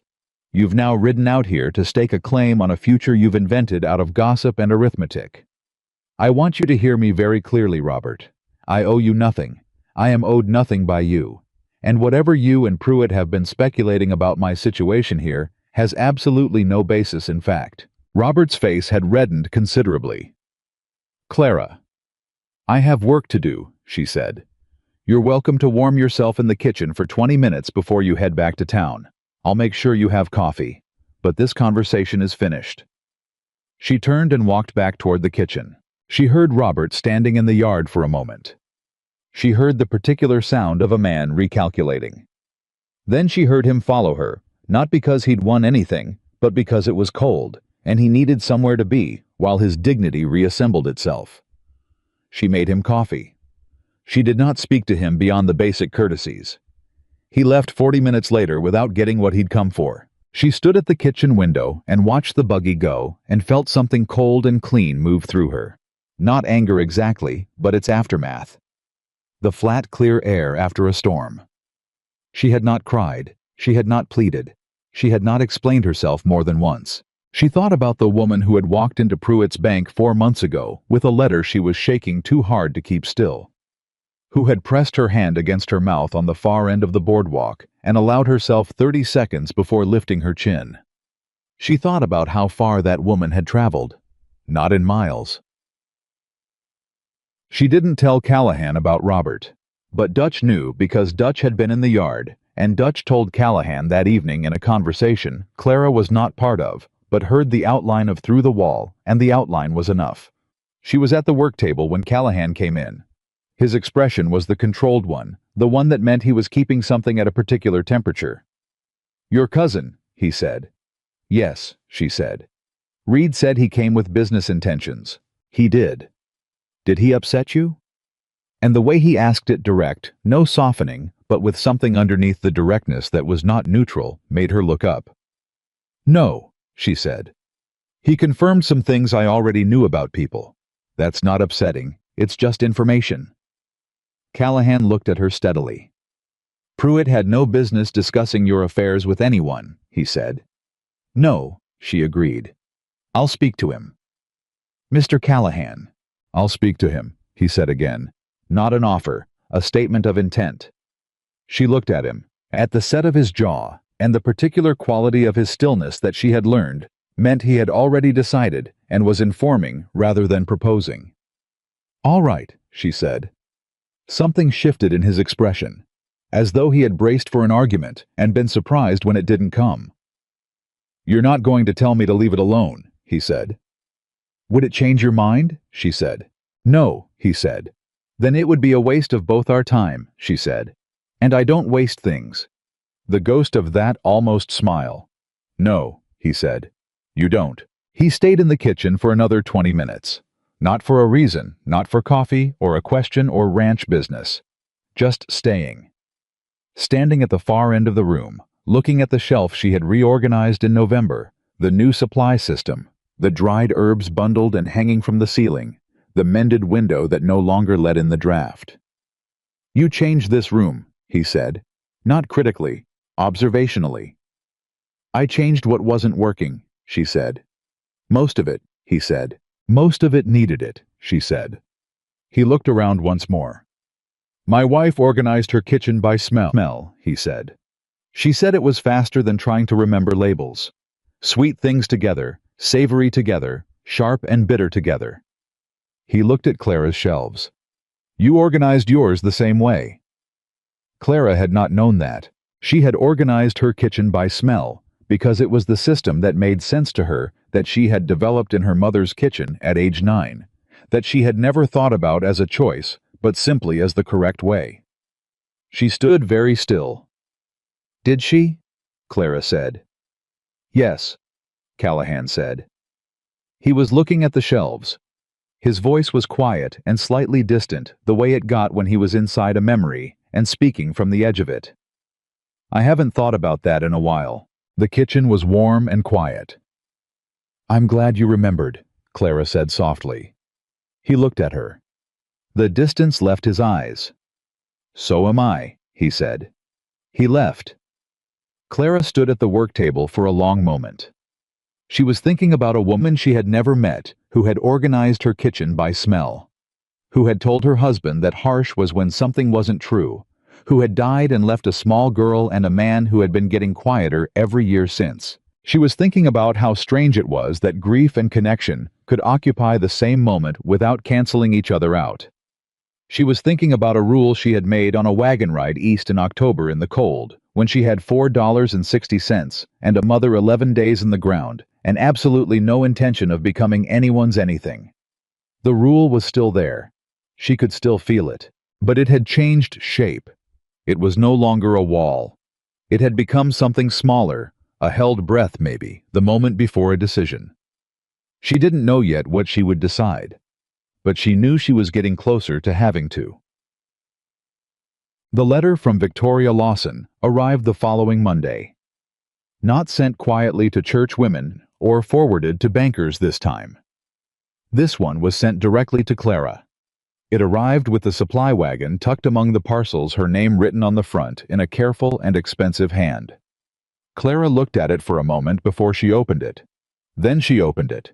It was 3 sentences. Miss Whitmore, you should know that a man who allows his household to generate this kind of talk is not a man who will protect you when it matters.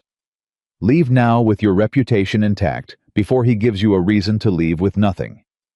Clara read it twice. She folded it. She put it in her apron pocket. She went back to work. She worked through breakfast, through the midday meal, through the afternoon. She kept the letter in her pocket, like a coal small and warm and requiring management. At 4 o'clock, Callahan crossed the yard toward the barn. She watched through the kitchen window. She made a decision. She took off her apron. She walked out to the yard. Mr. Callahan, she called. He stopped. He turned. She crossed the yard and held out the letter. I took it. He read it. His face didn't change. But something in his stillness changed, became a different kind of still, the kind that preceded a decision. She sent this to you directly, he said. Yes. She's changing tacks, he said. She's not trying to damage your reputation anymore. She's trying to make you doubt mine. I know, Clara said. He looked up from the letter. And I don't, Clara said. He held her gaze. Something passed across his face, fast, deep, and completely unguarded. The look of a man who has been braced for doubt for so long that the absence of it has temporarily disarmed him. Clara, he said, just her name. The way he had said it in December in the kitchen at midnight. She stood in the cold February yard and looked at Wyatt Callahan, and understood that she had crossed some line in the last 30 seconds that she was not going to be able to uncross. Not because of what she had said, because of what she had meant when she said it. She had said, I don't doubt you. She had meant something larger than that. Something that encompassed the kitchen, and Emma and Dutch, and the smell-organized shelves, and midnight coffee, and the way he said her name, and the way the ranch felt at 5:15 in the morning, like something that was hers, even though it wasn't, even though she was the cook, even though she had made a rule. She had meant something that had no safe name yet. He looked at her like he heard it anyway. She won't stop, he said quietly. Until you give her a reason to, Clara said. A real one. A long silence. The wind moved between them. The cold was sharp and clear, and neither of them moved. What kind of reason? He said very carefully. Clara looked at him. She thought about the rule. She thought about $4.60. She thought about Dutch saying, when you don't have to be afraid anymore. She thought about Emma saying Papa smiles now sometimes. She breathed. I don't know yet, she said honestly. But I think we're going to have to figure that out. Callahan looked at her for a long, long moment. Then he nodded. Once. Slowly. Like a man who had been waiting for permission to move forward and had finally been given it. He folded the letter. He put it in his coat pocket. Come to dinner tonight, he said. At the main table, you and Emma. She blinked. I don't think that's... It's not irregular, he said. It's my table and my invitation. Come to dinner, Clara. She stood in the February cold and looked at this man who had said her name again. Her name like it was simply the right word for something real, and she thought this is the moment Dutch meant. This is the one where you either move or you don't. She breathed. All right, she said. He nodded again. He walked toward the barn. She stood in the yard.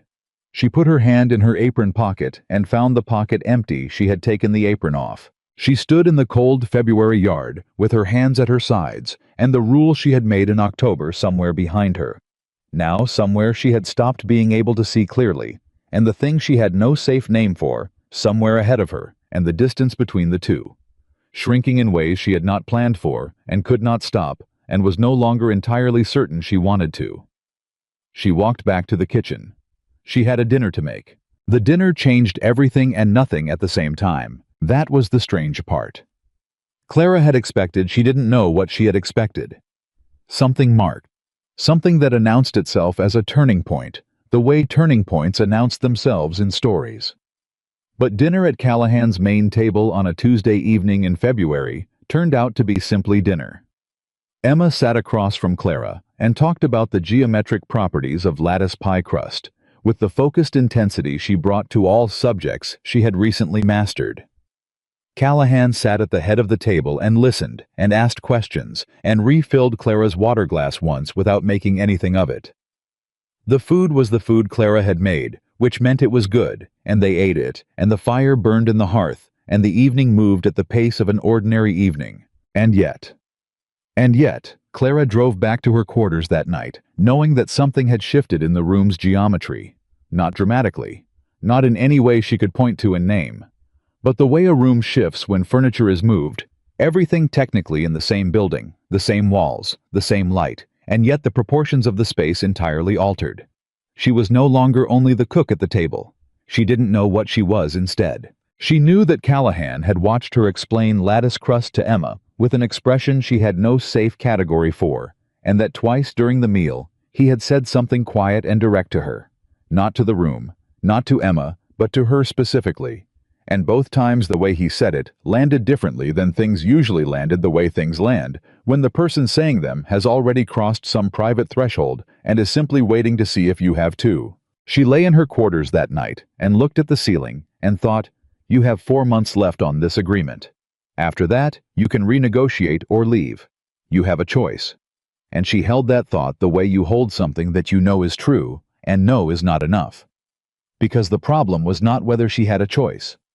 The problem was what she was choosing toward. The town found out about the dinner inside 48 hours. She didn't know how she would never know how, because small towns operated on an information network that defied conventional understanding of how news traveled. But by Thursday morning, when Reed took the supply wagon to Willow Creek, he came back with 3 pieces of information. The price of flour had gone up 2 cents a pound. One of the Henderson brothers had formally filed his statement with the county land office, and people in Willow Creek were talking about Clara Whitmore eating at Wyatt Callahan's table like she was family. Reed delivered all 3 items with identical neutrality, which was itself a form of communication. "How bad?" Clara asked. "Depends on who you ask," Reed said. Agnes Fowler told Millie Chambers it was about time. Pruitt told the men at the barber shop it was inappropriate and someone ought to say something. He paused. Dutch is of the opinion that Pruitt can keep his opinions to himself. "What does Mr. Callahan know?" "Everything," Reed said simply. "He always does." Clara nodded. She went back to work. She had learned by now that information was just information. It was neither good nor bad until someone acted on it, and the acting was the only part she could influence. She was measuring flour when Callahan came in at mid-morning. He closed the kitchen door behind him, which he didn't usually do. "You've heard," she said. "Yes." And he came to the far end of the work table and stood with his hands flat on the surface and looked at her with the direct, undeflected look that she had come to understand was his version of openness, as open as he got, which was more open than most people recognized because they expected openness to look louder. "I want to ask you something," he said.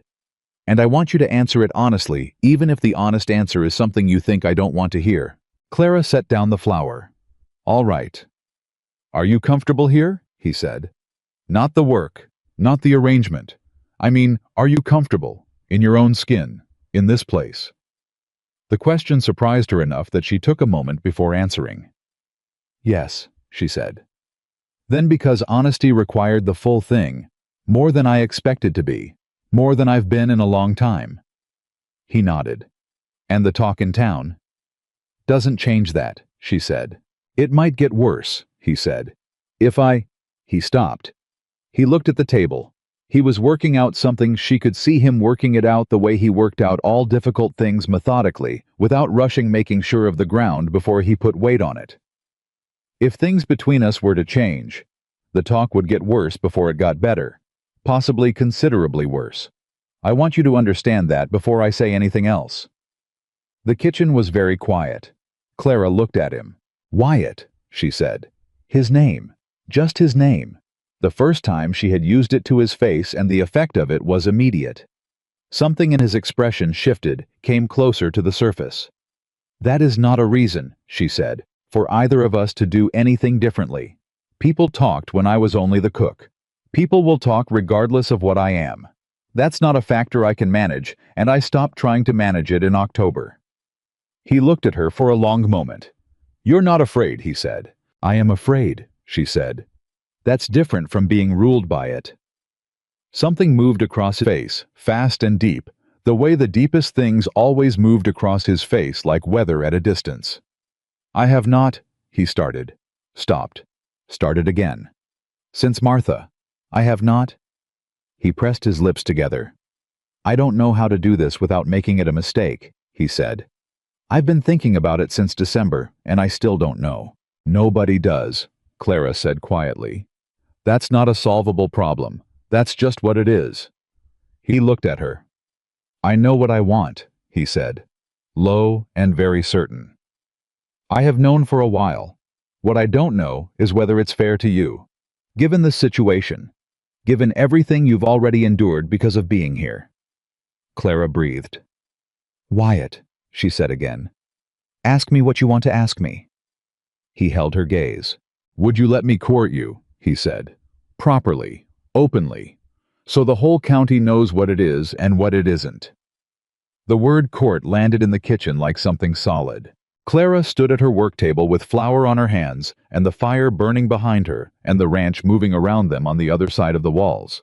And she looked at Wyatt Callahan, who had come to her kitchen in the cold and made coffee at midnight and said her name like it was simply the right word, who had told Victoria Lawson to her face that Clara's conduct was beyond reproach, who had ridden to Millhaven in a single day on a solution she had thought of while reorganizing the root cellar, who had listed his daughter's dignity as a condition of employment on the first night they met. And she thought about the rule she had made in October. And she thought about Dutch saying, "When you don't have to be afraid anymore." And she thought about $4.60, and she thought about her mother's ledger. "Yes," she said. He exhaled. Just that a single exhale, the kind that carries 4 months of held breath in it. "All right," he said. He straightened. He looked at her with something that was not quite a smile, but had all the same components. "Then I'll start by taking you to church on Sunday." "People will absolutely lose their minds," Clara said. "Yes," he said. "They will." And this time it was a smile brief and genuine and entirely his own. He walked out. Clara stood at the work table. She pressed her flour-covered hands flat on the surface. She thought, "This is real. This is an actual thing that is happening." Then she thought, "You should probably finish the bread." She finished the bread. Sunday arrived with the particular crispness of a February morning that had decided to be clear and bright and entirely without mercy for anyone hoping weather might provide an excuse to stay home. Clara wore her best dress, which was navy blue wool and well-made cut for a woman with her build by a seamstress in Willow Creek, who had done the work without commentary on the subject of the build. She had worn it twice, once to her father's funeral, once to her mother's, and putting it on this morning felt strange, like borrowing something from grief and using it for something different. Callahan was waiting with the wagon when she came out of her quarters. He was wearing his good coat. He had his hat in his hand rather than on his head, which she was learning was his version of a formal gesture. He looked at her. "You look well," he said. "You're going to cause a spectacle," she said. "Probably," he agreed. He offered his hand for the step up. She took it. His grip was steady and warm, and he held it precisely long enough and released it precisely when she was settled, and neither of them made anything of it, which somehow made it more of something. They rode to town in the early morning cold and talked about the Henderson filing and the probability of rain in March, and whether Emma was ready for fractions, which she had decided she wanted to learn, because she had identified fractions as the next obstacle in doubling pie recipes accurately. Nobody watching them from the road would have seen anything dramatic. Clara felt the whole weight of it anyway. The simple, enormous ordinariness of sitting next to someone in the cold morning and talking about pie fractions and having that be a thing that was allowed. They arrived at First Methodist at 8:55. The effect was immediate. Not theatrical. People didn't gasp or point. It was subtler and more complete than that. A ripple moving outward from the church steps as people registered, the wagon registered, who was in it, registered the particular arrangement of who was sitting next to whom, and began the rapid social computation that small towns ran on. Clara stepped down from the wagon without hesitation. Callahan stepped down beside her. He did not take her arm. He did not make a performance of it. He simply walked beside her through the church doors, and Emma walked on Clara's other side, and the three of them found a pew and sat down, and the congregation of First Methodist Willow Creek rearranged its understanding of the world around that fact. Reverend Pearson delivered his sermon with slightly more than his usual concentration, which Clara attributed to the need to look at something other than the front left pew. Afterward in the yard, Agnes Fowler came directly to Clara. She looked at her for a moment. Then she nodded once with the decisive air of a woman whose assessment had been confirmed. "Good morning, Miss Whitmore," she said. "Good morning, Mrs. Fowler," Clara said. Agnes looked at Callahan. "Wyatt." "Agnes," he said. "It's about time," she said, and moved on. Clara glanced at Callahan. "She said that to me in February," Clara said. "She says it to everyone," Callahan said. It's her primary mode of encouragement.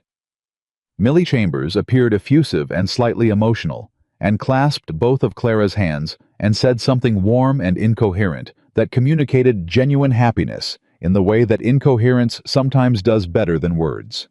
And then Mrs. Holt appeared. She materialized at Clara's left elbow with the precision of a woman who had positioned herself carefully. She was 60 thin, with a face that had settled into permanent readiness for disappointment. "Miss Whitmore," she said, "I see Willow Creek has something new to talk about." "It often does," Clara said pleasantly.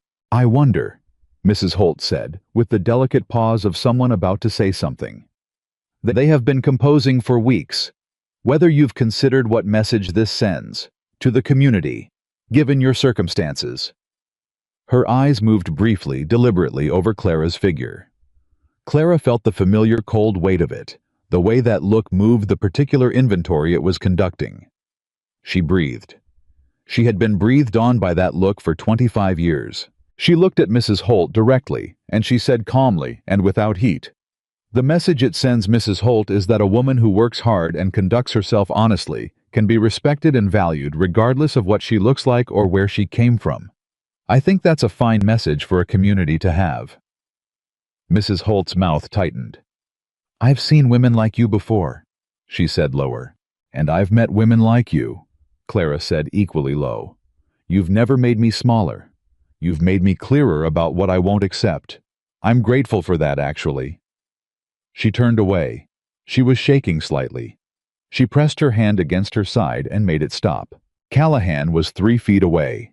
He had heard it, she could tell by the particular quality of his stillness, the way he had angled himself to be close without intervening, which was exactly right, which was the most precise reading of the situation possible. He said nothing about it until they were back in the wagon heading home. Then he said, "You were extraordinary just now." "I was terrified," she said. "I know," he said. "That's what made it extraordinary." She looked at him. I was watching the road. His profile against the winter sky was the profile of a man who had just watched something he had suspected be confirmed, and who was content with what he'd confirmed. "She's been saying things like that my whole life," Clara said quietly. "Not her specifically, but women like her, men like her, people who look at me and do a calculation in the first 2 seconds and hand me the result like it's the truth. And it used to work," she said. "It doesn't anymore." She paused. "I don't entirely know why." Callahan was quiet for a moment. "I think you do," he said. She thought about it. "Because I stopped being the only one who knew the calculation was wrong," she said finally. He nodded. "That's what other people are for," he said. "Not to make you feel better, to confirm what you already know is true." Emma, sitting between them, had been listening with the focused attention she gave all conversations that she calculated to be important. She looked at Clara. "I think Mrs. Holt is very unhappy," Emma said. "Papa says people who try to make others feel small are usually very small themselves." "Your father is right about that," Clara said. Emma considered this. "I think," she said carefully, "that she's going to keep being mean. Some people don't stop." "Some don't," Clara agreed. "So what do you do?" Clara thought about it. "You stop giving them the power to set the terms," she said. "You decide what the truth is about yourself, about your worth, and you hold on to that, and you let the other thing run off like water." Emma was quiet for a moment. She looked at Clara. "You're very good at that," she said. "I'm getting better at it," Clara said honestly. Emma nodded, apparently satisfied. She leaned slightly against Clara's side. Not dramatically. Not with announcement. Just leaned. The way you lean against something when you've decided it's solid enough to hold you. Clara did not move. The wagon rolled toward the ranch. The second twist came from a direction none of them had anticipated, and it came in the shape of Dr. Harlan Webb, the county physician who arrived at Callahan Ranch on a Tuesday in the last week of February and asked to speak with Clara alone. She had been delivering meals to Dutch, whose shoulder had regressed after he pushed it too early, and she came in from the bunkhouse to find Reed standing in the kitchen doorway with an expression of such precise, maintained neutrality that she knew immediately something had gone wrong somewhere. Dr. Webb was 62, a quiet man with careful hands and the bedside manner of someone who had delivered bad news often enough to have refined the process into something that was neither brutal nor dishonest. He sat down at the work table. He told her about the examination he had conducted the week before, when Callahan had ridden in requesting a full health assessment. Not for himself, he'd said, but he'd wanted it known whether Clara might benefit from one, and he'd asked Webb to stop by when he could. "That's not what I need to talk to you about," Webb said. Clara sat down. Webb folded his hands. "I understand," he said carefully, "that you've been under considerable stress since the autumn. The loss of your mother, the financial situation, the new position." He paused. "I'm not here with bad news about your health. I want to be clear about that first." "But," Clara said, "but I spoke to Elias Whitmore's doctor in the county seat last week on a separate matter, and your father's name came up in the context of some records that—" Webb stopped, restarted. "Miss Whitmore was your father ever told he had a secondary heir?" The kitchen went very still. Clara looked at Webb. "I beg your pardon," she said. Webb unfolded his hands. He placed a document on the table between them. "Your father had a brother," he said. "You know this, your cousin Robert is his son. What you may not know is that your father also had a prior arrangement before he married your mother with a woman in the county seat that produced a child. A daughter. That daughter died in infancy." Webb paused. "But the arrangement itself involved a transfer of property, a small parcel on the eastern edge of the county that was recorded under your father's name as a trust held for this child, and because the child died without the trust being formally dissolved. That property reverted to my father's estate," Clara said. "Yes," Webb said. "Which means it should have been included in the estate liquidation," Clara said. "Yes," Webb said. "Which means the bank's assessment of the remaining debt is wrong," Clara said. "The parcel covers it." "Covers it and leaves a surplus," Webb said. "Small, but real." Clara sat very still. She thought about Pruitt in his office in October with his ledger and his certainty and his advice that she ought to be thinking about finding a husband. She thought about sitting in this kitchen the morning after she arrived doing the arithmetic of her situation, with the particular flat acceptance of a woman who had taken stock and found the stock was not good. She thought about $4.60. She looked at the document on the table. "Does Pruitt know?" she said. "No," Webb said. "I came to you first." Clara breathed. "Who else knows about this parcel?" "Your father's doctor who brought it to my attention because he felt it was owed to you," Webb said. "And now you and me." The silence lasted a long time. What this meant, what it actually meant, was that Clara Whitmore was not destitute. She had not been destitute since October. The $4.60, the desperate wagon ride east, the position taken because there was no other position. All of it had been real. She had not known, but underneath all of it, there had been a small piece of eastern land standing in her father's estate, waiting to be found. She was not someone who had nothing. She never had been. She just hadn't known. "What do I need to do?" she said. Webb walked her through it. It would require filing a formal challenge to the estate assessment, a correction to the record. It would require almost certainly a direct confrontation with Pruitt, who had either missed this deliberately or carelessly, and either possibility was damning. "How long?" she said. 2 weeks if the county office processes quickly," Webb said. She nodded. She thanked him. She walked him to the door, and then she stood in the kitchen alone and thought about what this changed. Not the ranch, not Callahan, not Emma, not the kitchen organized by smell or the bread schedule or the thing she had no safe name for, that had been growing in her chest since sometime in November, and had been unnamed but real since December, and had been given its first shape and words last Tuesday in a February churchyard. None of that changed. But this changed who she was when she stood in the middle of all of it. She was not someone who had come to Callahan Ranch with nothing. She was someone who had come with everything she needed and hadn't known it yet.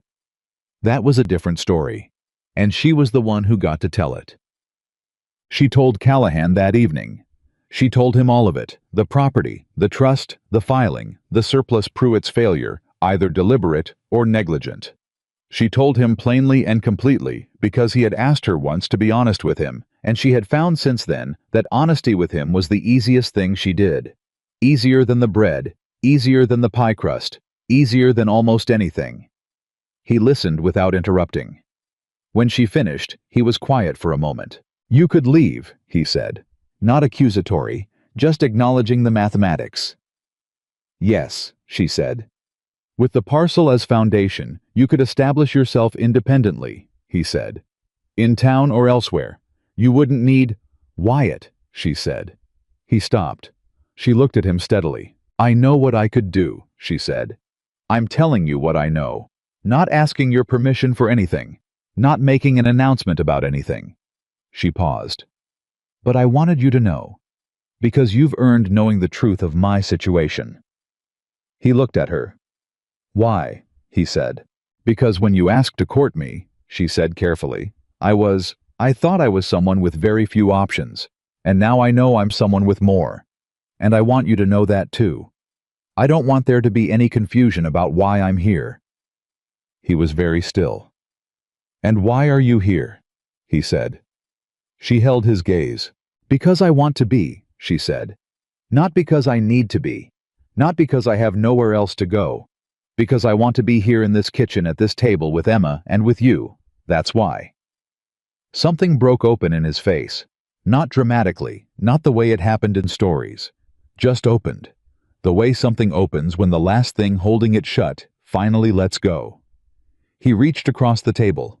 He put his hand over hers. Just that.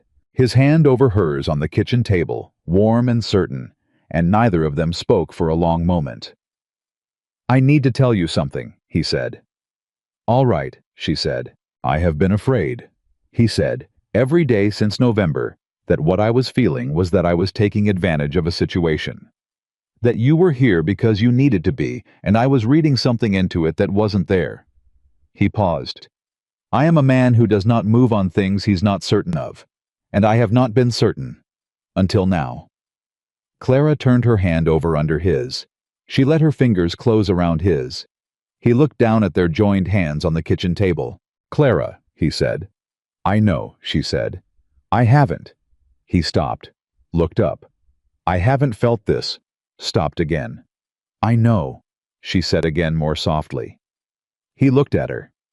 The last of whatever had been held back moved entirely off his face, and what was left was simply him, direct and certain, and a little undone, which was the most human she had ever seen him, which was somehow exactly right. "I love you," he said. Flat, clear.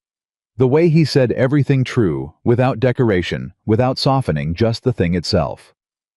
The kitchen was warm, the fire burned. Clara Whitmore sat at the work table of Callahan Ranch with her hand in Wyatt.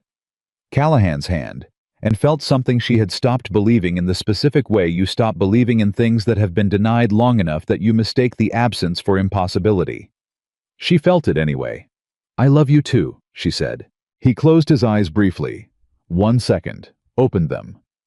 "The whole county's going to have a great deal to say about this," he said.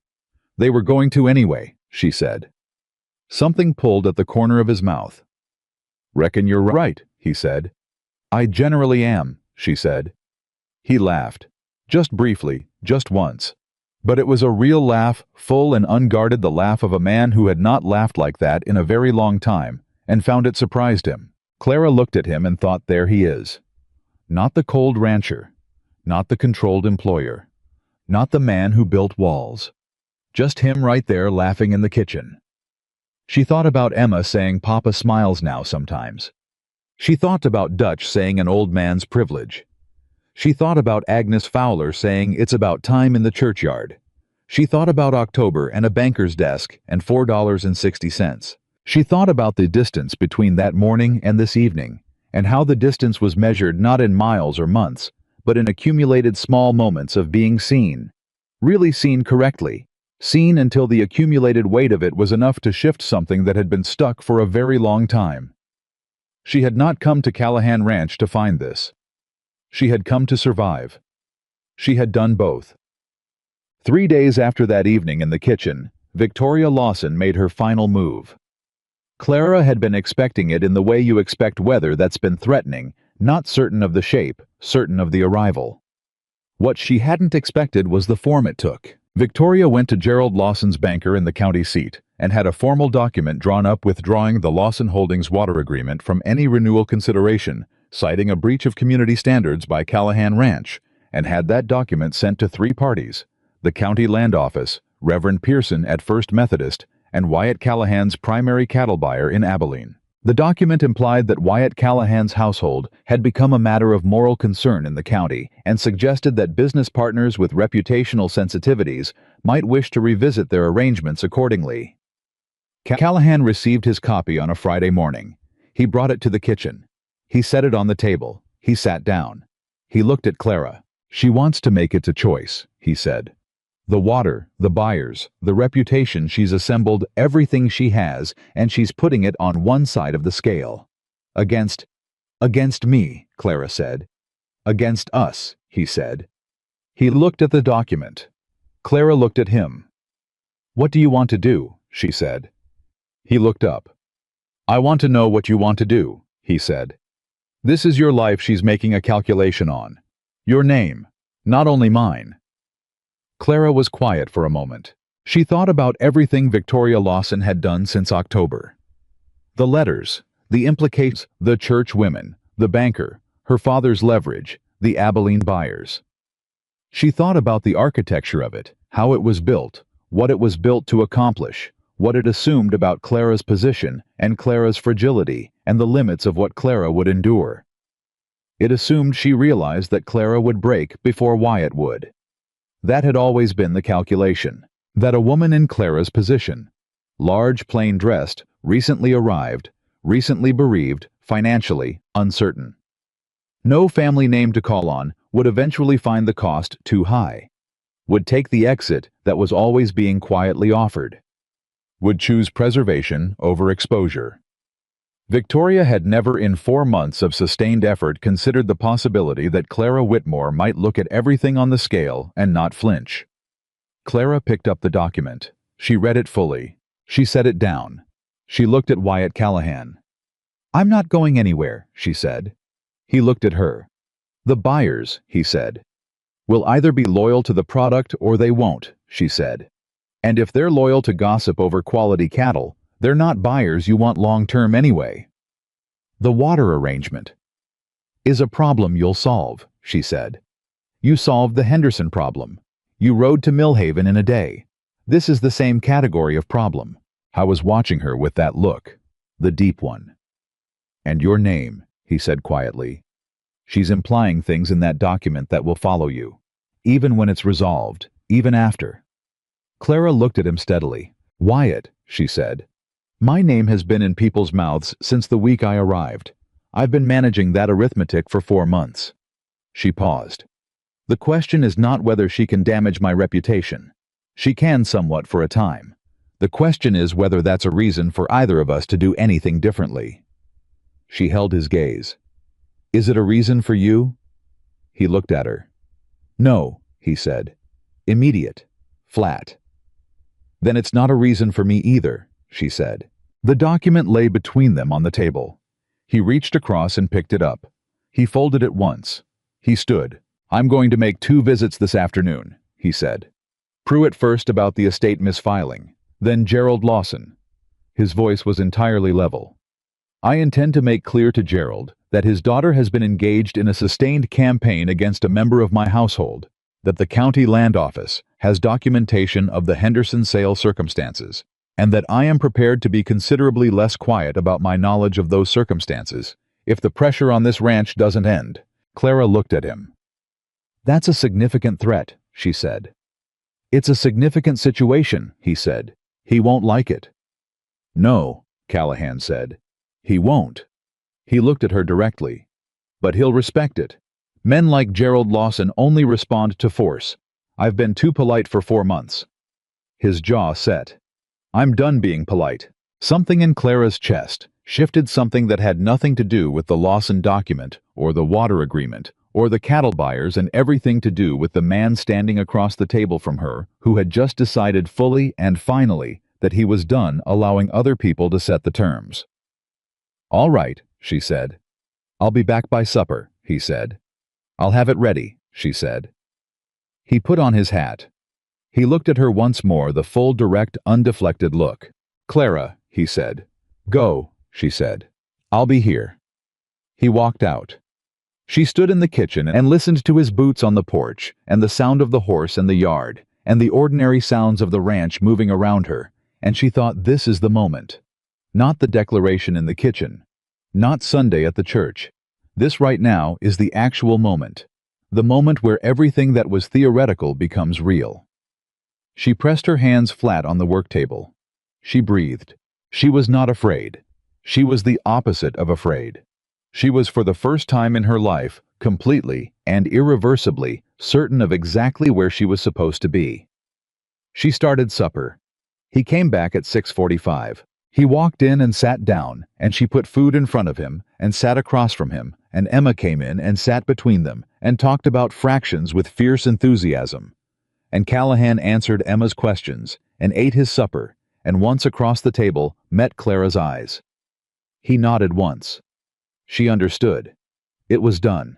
She didn't ask the details that evening.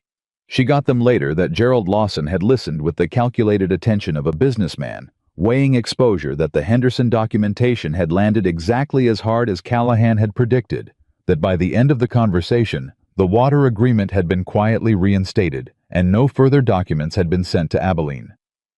Victoria Lawson left Willow Creek 3 weeks later to visit relatives in St. Louis. She did not come back for 7 months. By the time she did, the situation she had been trying to prevent had become the situation she would have to live alongside for the rest of her life. Clara did not celebrate any of it. She simply kept working. She had learned that the best response to being underestimated was not triumph. It was continuation. You kept going. You kept building.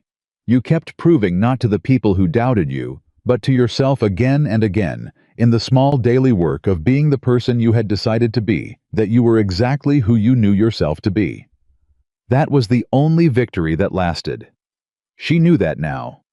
She had known it actually since October, on a boardwalk in Willow Creek, with 30 seconds to compose herself before lifting her chin and getting back to work. She had just needed 4 months, and 1 cowboy, and 1 small girl, and a kitchen organized by smell to understand how true it was.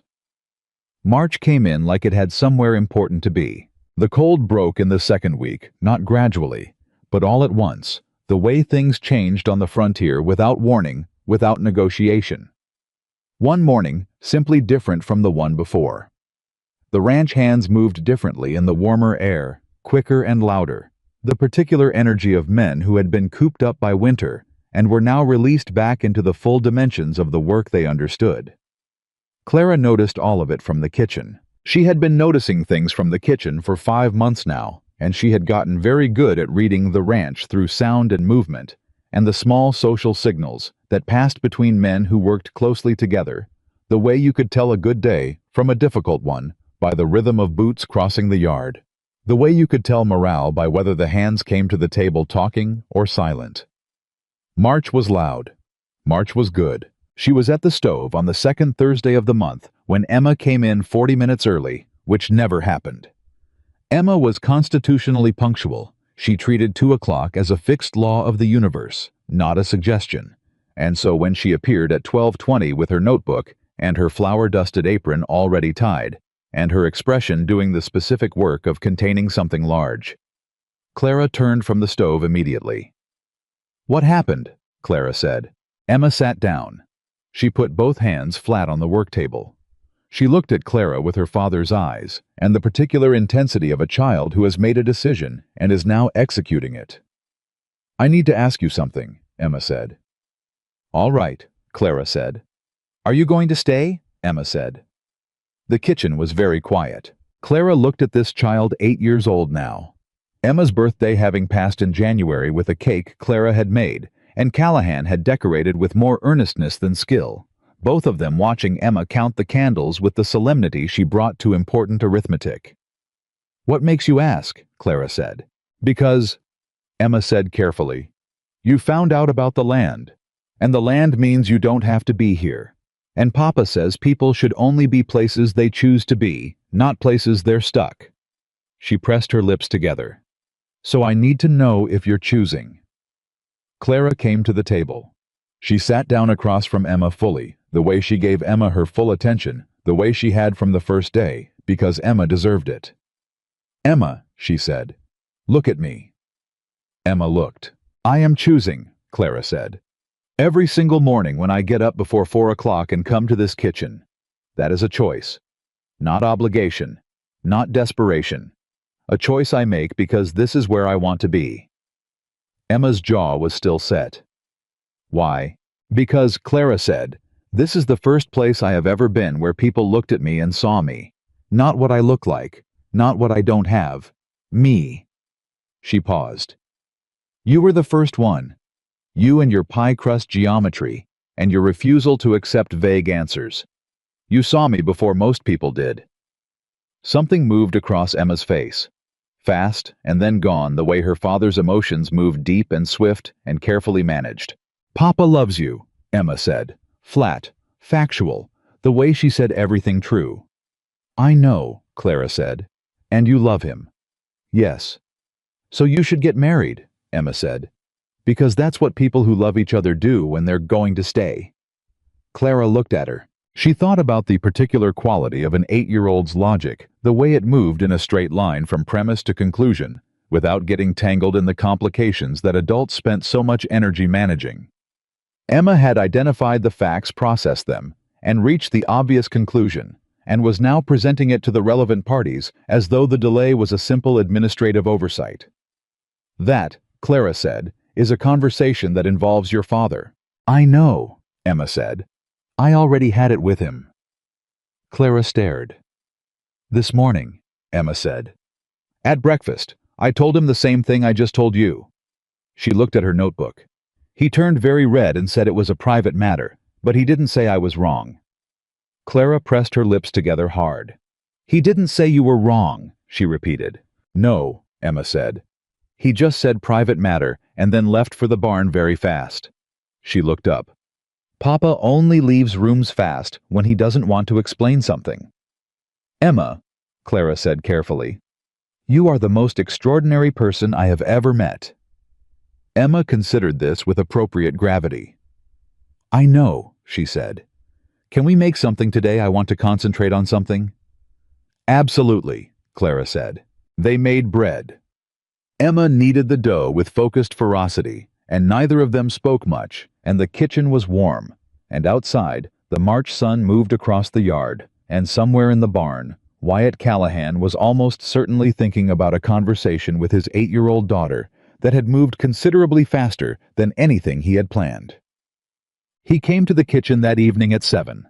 Not for coffee, not for ranch business, not for any pretext. He came directly, and he sat down at the table, and he looked at Clara with the expression she had learned meant he had made a decision and was now implementing it. Emma talked to you, he said. She did, Clara said. She talked to me first, he said. At breakfast. She mentioned that. He looked at the table. He looked up. The careful, controlled face had something in it she hadn't seen before, something that was not quite nerves, but in the same county. Something that meant this mattered to him in a way that made the controlled face insufficient. I had a plan, he said. For how I was going to, I had thought about this, how to say it, when. I had a specific plan. And Emma accelerated your timeline, Clara said. Considerably, he said. Clara looked at him. She thought about October. She thought about the wagon ride east and the rule she had made, and the $4.60, and the kitchen that was broken, and the man who had stood in a doorway and listed his daughter's dignity as a condition of employment. She thought about midnight coffee and December snow and the smell of ground spices and a cracked work table fixed in a single day. She thought about the full length of everything that had brought them both to this kitchen, this table, this moment. Wyatt, she said. Clara.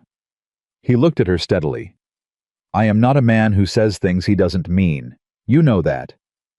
I know that, she said. and I am not a man who moves without being certain." He paused. "I am certain." She waited. "I want you to be my wife," he said. Direct, clear.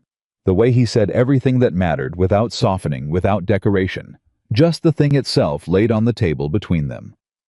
Not because it would settle the talk or solve a problem or make the situation easier, but because you are the person I want to be in the same room with for the rest of my life. Because this ranch became a home when you came into it. Because my daughter is better, and I am better, and—" He stopped. His voice, always controlled, had roughened slightly at the edges. "Because I have been alone for a long time, and I did not know how much I had forgotten what it felt like not to be until you." The kitchen was very still. Clara breathed. She thought about all the things she could say, all the careful, measured, honest things that were also true. About how she had made a rule. About how she had arrived with nothing and discovered she had more than she knew. About what it meant that she was choosing this fully and freely from a position of actual choice. She thought about saying all of it. Instead, she said, "Yes, just that." He closed his eyes. 1 second. He opened them, and she was still there, and he exhaled the way he had exhaled in February when she said she would let him court her. The exhale of a man releasing something he'd been holding for longer than was comfortable. "Yes," he said, as though confirming it to himself. "Yes," she said again. "Certain." He reached across the table. He took her hand. He held it the way he had held it in February, warm and steady, and without ceremony, which was the most like him, which was exactly right. From the direction of the main house came a sound that was unmistakably Emma. A very controlled, very deliberate, carefully executed sound of someone who had pressed their ear to a wall and was now making no noise whatsoever. Clara looked at the wall. Callahan looked at the wall. "Emma," Callahan said, not loudly. A pause. "Yes, Papa." Emma's voice from the other side of the wall was a masterpiece of studied innocence. "Go to bed," he said. Another pause. "Did she say yes?" Emma asked. Callahan looked at Clara. Clara pressed her lips together. "Yes," Callahan said. She said yes. The sound from the other side of the wall was brief, fierce, and completely unguarded. The pure, uncalculated sound of an 8-year-old who has gotten exactly what she wanted and cannot contain it for one more second, and then footsteps quick and light retreating. Callahan looked at Clara. Clara looked at Callahan. She laughed, fully, completely, without managing it. The laugh of a woman who has forgotten somewhere in the last 5 months that this was something she was allowed to do without apology and has just remembered. He watched her laugh, and something in his face went entirely soft, the last wall entirely down, and he smiled. The real one, the full one. The one Emma had been reporting on since November. It was, Clara thought, the finest thing she had ever seen. They were married in April on a Saturday that had decided to cooperate fully with the occasion by producing the kind of clear, warm morning that felt like a reward for having survived winter. The ceremony was at First Methodist, small.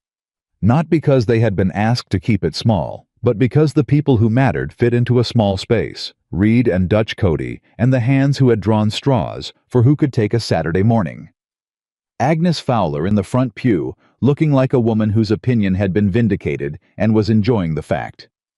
With Christian restraint, Millie Chambers, with a handkerchief she'd brought deliberately, Dr. Webb standing near the back in his good coat. Emma stood beside Clara. She had been the one to find the ribbon for Clara's hair, presenting it at breakfast with the grave ceremony of a child performing an official function. Dark blue to match the navy dress, the good one, the one that had been to 2 funerals and was now being borrowed for something entirely different. Clara had worn it. Reverend Pearson was brief and precise in the way of a man who had understood approximately 3 minutes into the process of knowing Clara Whitmore that brevity was more her register than flourish. When he asked Wyatt Callahan whether he took this woman, Callahan looked at Clara and said, "I do," in the same voice he used for everything true, flat and certain, and without a single extra word. When he asked Clara whether she took this man, she looked at him, at the man who had come to her kitchen at midnight, who had ridden to Millhaven in a day, who had stood in a churchyard beside her and let Mrs. Holt run off her like water, who had made coffee at a cold hearth without asking. And she said, "I do," in a voice that was quiet and clear, and carried to every corner of the room. Agnes Fowler said something very quiet to the woman beside her. The woman beside her nodded. Millie Chambers used the handkerchief. Dutch, who had not been known to display emotion at any point in 11 years, looked at a fixed point above the altar with the focused attention of a man managing something. Emma, standing beside Clara, took Clara's hand. At the moment, Reverend Pearson concluded the ceremony and held it and did not let go. Clara held on in return. The twist that came after the wedding was the kind nobody warned you about. Not a crisis, not a confrontation, not a letter or a threat or a calculation designed to diminish her. It was quieter than all of those, and in some ways more demanding.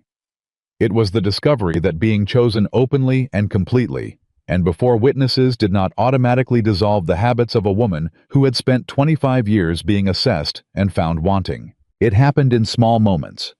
The first time she was introduced as Mrs. Callahan at the general store and felt the instinctive brace, the tightening against anticipated dismissal, only to find that it didn't come. The first time she sat at Callahan's table, not as the cook who had been invited, but as the woman who lived there and had to sit with the strangeness of that.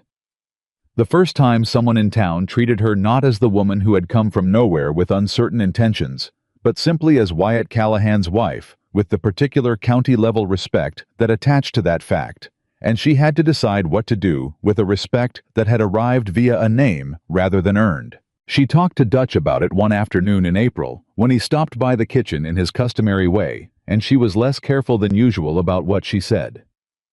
"It feels borrowed," she said. "The respect. Like it belongs to the name and I'm just adjacent to it." Dutch looked at her with 11 years of observation behind his eyes. "Let me tell you something," he said. "Every man on this ranch had respect for you 4 months before you had the name.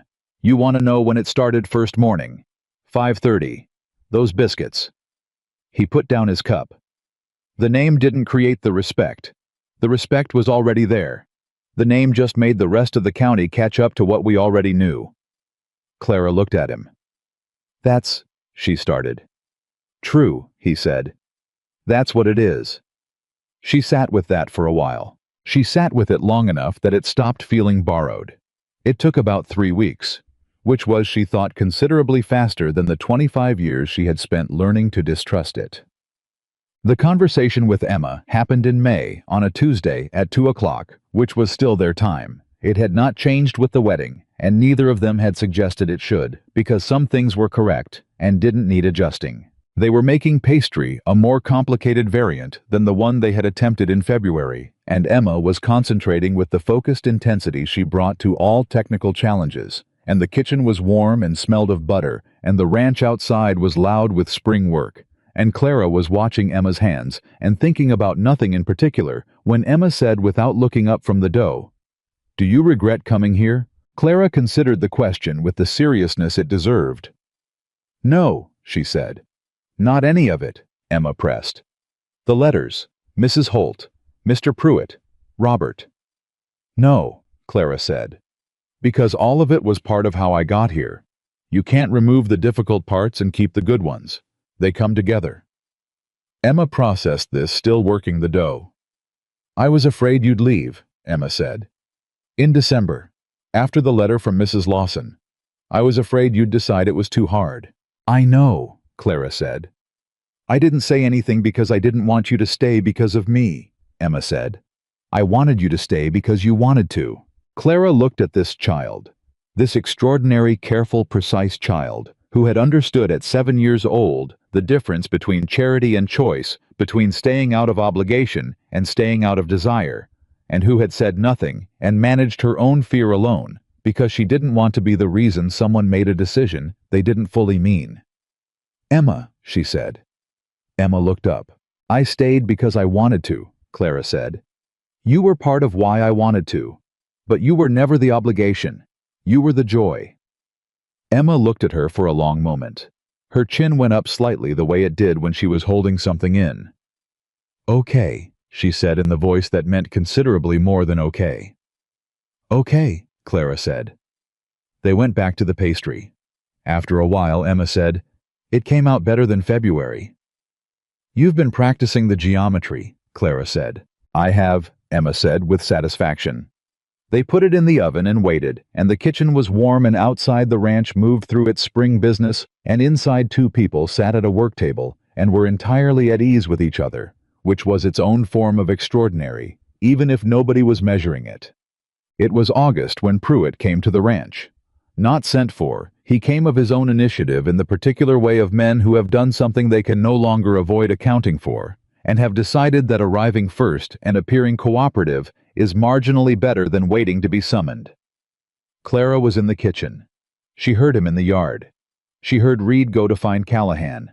She kept working. 20 minutes later, Callahan came to the kitchen doorway.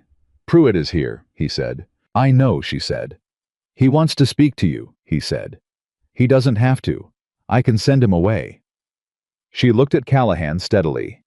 "No," she said. "Let him in." Callahan looked at her for a moment. Then he nodded. Pruitt came into the kitchen with his hat in his hands, which was itself a statement. The banker who had sat behind his oak desk and told her she ought to be thinking about finding a husband was now standing in her kitchen with his hat in his hands, like a man who understood finally the direction the power had moved. He was older than she remembered, or she was seeing him differently. Mrs. Callahan," he said. "Mr. Pruitt," she said. He looked around the kitchen. He looked at her. He cleared his throat. "The estate misfiling," he said. "I want you to know, I want to tell you directly, that the omission of the Whitmore parcel from the estate assessment was not deliberate." Clara looked at him. "It was negligent," he said. The word cost him something. She could see it cost him. "I should have found it. It was my responsibility to find it, and I didn't, and you paid the consequence of that. The debt you believed you owed the decisions you made on the basis of that belief." He stopped. "I owe you an apology." The kitchen was quiet. Clara looked at Gerald Pruitt, at the man who had not looked up from his ledger, who had said a woman in your position ought to be thinking about finding a husband, who had forwarded her information to Robert without authorization, who had been in October the final door closing on a life she had known. She thought about what she wanted to say. She thought about the 25 years of being assessed, and the $4.60, and the boardwalk, and the 30 seconds, and the lifted chin. She thought about the kitchen, and Emma and Callahan saying, "I love you" in the flat, certain voice he used for true things. She thought about what it cost to carry resentment forward versus what it cost to set it down. "Thank you," she said, "for saying it directly." Pruitt blinked. He had expected more. She could see he had expected more, had braced for it, had prepared a secondary position. "That's all," he said. "That's all," she said. "You were negligent. You've acknowledged it. The estate has been corrected. We're moving forward." She paused. "Unless there's something else." He looked at her for a moment, the rapid recalculation, the revised assessment. "No," he said. "No, I don't suppose there is." He left. Callahan, who had been standing in the doorway the entire time, came in when Pruitt's buggy left the yard. "You didn't say half of what you could have said," he said. "I know," she said. "Why not?" She thought about it. "Because I don't need to," she said. "I needed to in October.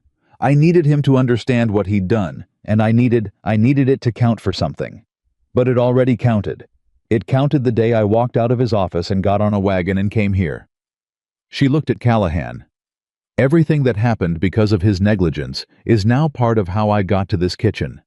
I'm not grateful for the negligence, but I'm not going to spend any more of my life inside it either." Callahan looked at her. "You're the most complete person I've ever known," he said. She looked at him. "You've been spending too much time with me," she said. "Probably," he agreed. "I intend to keep doing it." She turned back to the stove. She was smiling. The last Sunday of September, Agnes Fowler came to the ranch for dinner, not a formal occasion. She arrived mid-afternoon with a jar of preserves and the air of a woman exercising a privilege she had decided she had earned, and Clara set an extra plate without being asked, and they sat at the main table, all four of them, and ate and talked. And Emma explained to Agnes the principles of lattice crust geometry with such thorough precision that Agnes declared she was going to implement it immediately and had wasted 30 years doing it incorrectly. After dinner, Agnes sat with Clara on the porch while Callahan and Emma did something involving a fence post in the east yard that Emma had apparently identified as geometrically compromised. Agnes watched them. "You know," she said, "I came to your kitchen in February to tell you to leave." "I know," Clara said. "I was wrong," Agnes said, simply, directly. The way Clara had learned to appreciate no excess, no decoration. "You changed your mind inside 20 minutes, Clara said. "That's fast for a woman who's been right about everything for 40 years. Agnes looked at her sideways. Something shifted in the older woman's expression, something that was in the same neighborhood as a smile, if not quite. "You're very direct," Agnes said. "I learned it from the people around me," Clara said. Agnes was quiet for a moment. "You're good for him," she said, looking out at the yard where Callahan was crouched beside the fence post while Emma lectured him about angles. "And for her. But also, and I want you to hear this place is good for you. You're not just what you've given here. You're what you've become here. Those are different things." Clara looked at the yard. She looked at her husband crouched in the dirt, listening to his daughter explain fence post geometry with the absolute focused attention of a man who was exactly where he wanted to be. She looked at Emma standing over him with her notebook and her pencil fierce and precise and entirely certain of her own authority on the subject. She thought about October. She thought about the rule. She thought about how you could make a rule that saved your life and still discover that the life the rule saved was larger than the rule had imagined. She thought about what Dutch had said when you don't have to be afraid anymore. She was not afraid. She was in the clear. September afternoon in the 4th year of the decade, and the first year of a life she had not planned for, and could not have invented, and would not trade for any other arrangement the world had to offer. She was not afraid. She was home. She had been home, she realized, for some time. She just hadn't known it until she understood that home was not a place you found. It was a place you built with your hands, and your honesty, and your refusal to become less than yourself. One cracked work table, and one fixed window, and one real conversation at a time. Years later, when Emma was 17, and had developed opinions about everything, and expressed them with the particular confident precision of her father, and the warm directness of her mother. She asked Clara on a Tuesday at 2 o'clock in the same kitchen where they had always talked whether she had ever regretted the rule she made on the wagon ride east. Clara considered the question. "No," she said. "The rule got me here." Emma looked at her steadily. "But you broke it." "I didn't break it," Clara said. "I outgrew it. There's a difference." She looked at her daughter entirely in every way that mattered. "The rule said I wouldn't marry anyone just because the world told me I had no other choice. And I didn't. I married your father because I chose him, because he chose me, because we both knew what we were choosing and chose it anyway." Emma thought about this for a long moment. "That's a good distinction," she said. "It's an important one," Clara said. Emma nodded, satisfied. She turned back to the dough she was working. She was teaching herself bread. Now the advanced techniques, the ones that required patience and time, and the willingness to start over if the first attempt wasn't right. She had her mother's hands for it. She had her father's stubbornness. She would be fine. Clara Whitmore Callahan stood in the kitchen she had fixed in October and organized by smell and made her own and raised a child in and loved a man in, and she looked at her daughter's bent head and her capable hands and the warm certainty of a life fully, deliberately, uncompromisingly chosen, and she understood finally completely, with the settled clarity of a woman who had arrived somewhere real, that the road she had feared most on a cold October morning had been all along the road that led her exactly here, not because she had no other choice, because she had every choice, and she had chosen this. That was the only story that had ever mattered, and it was entirely, irrevocably, gloriously hers.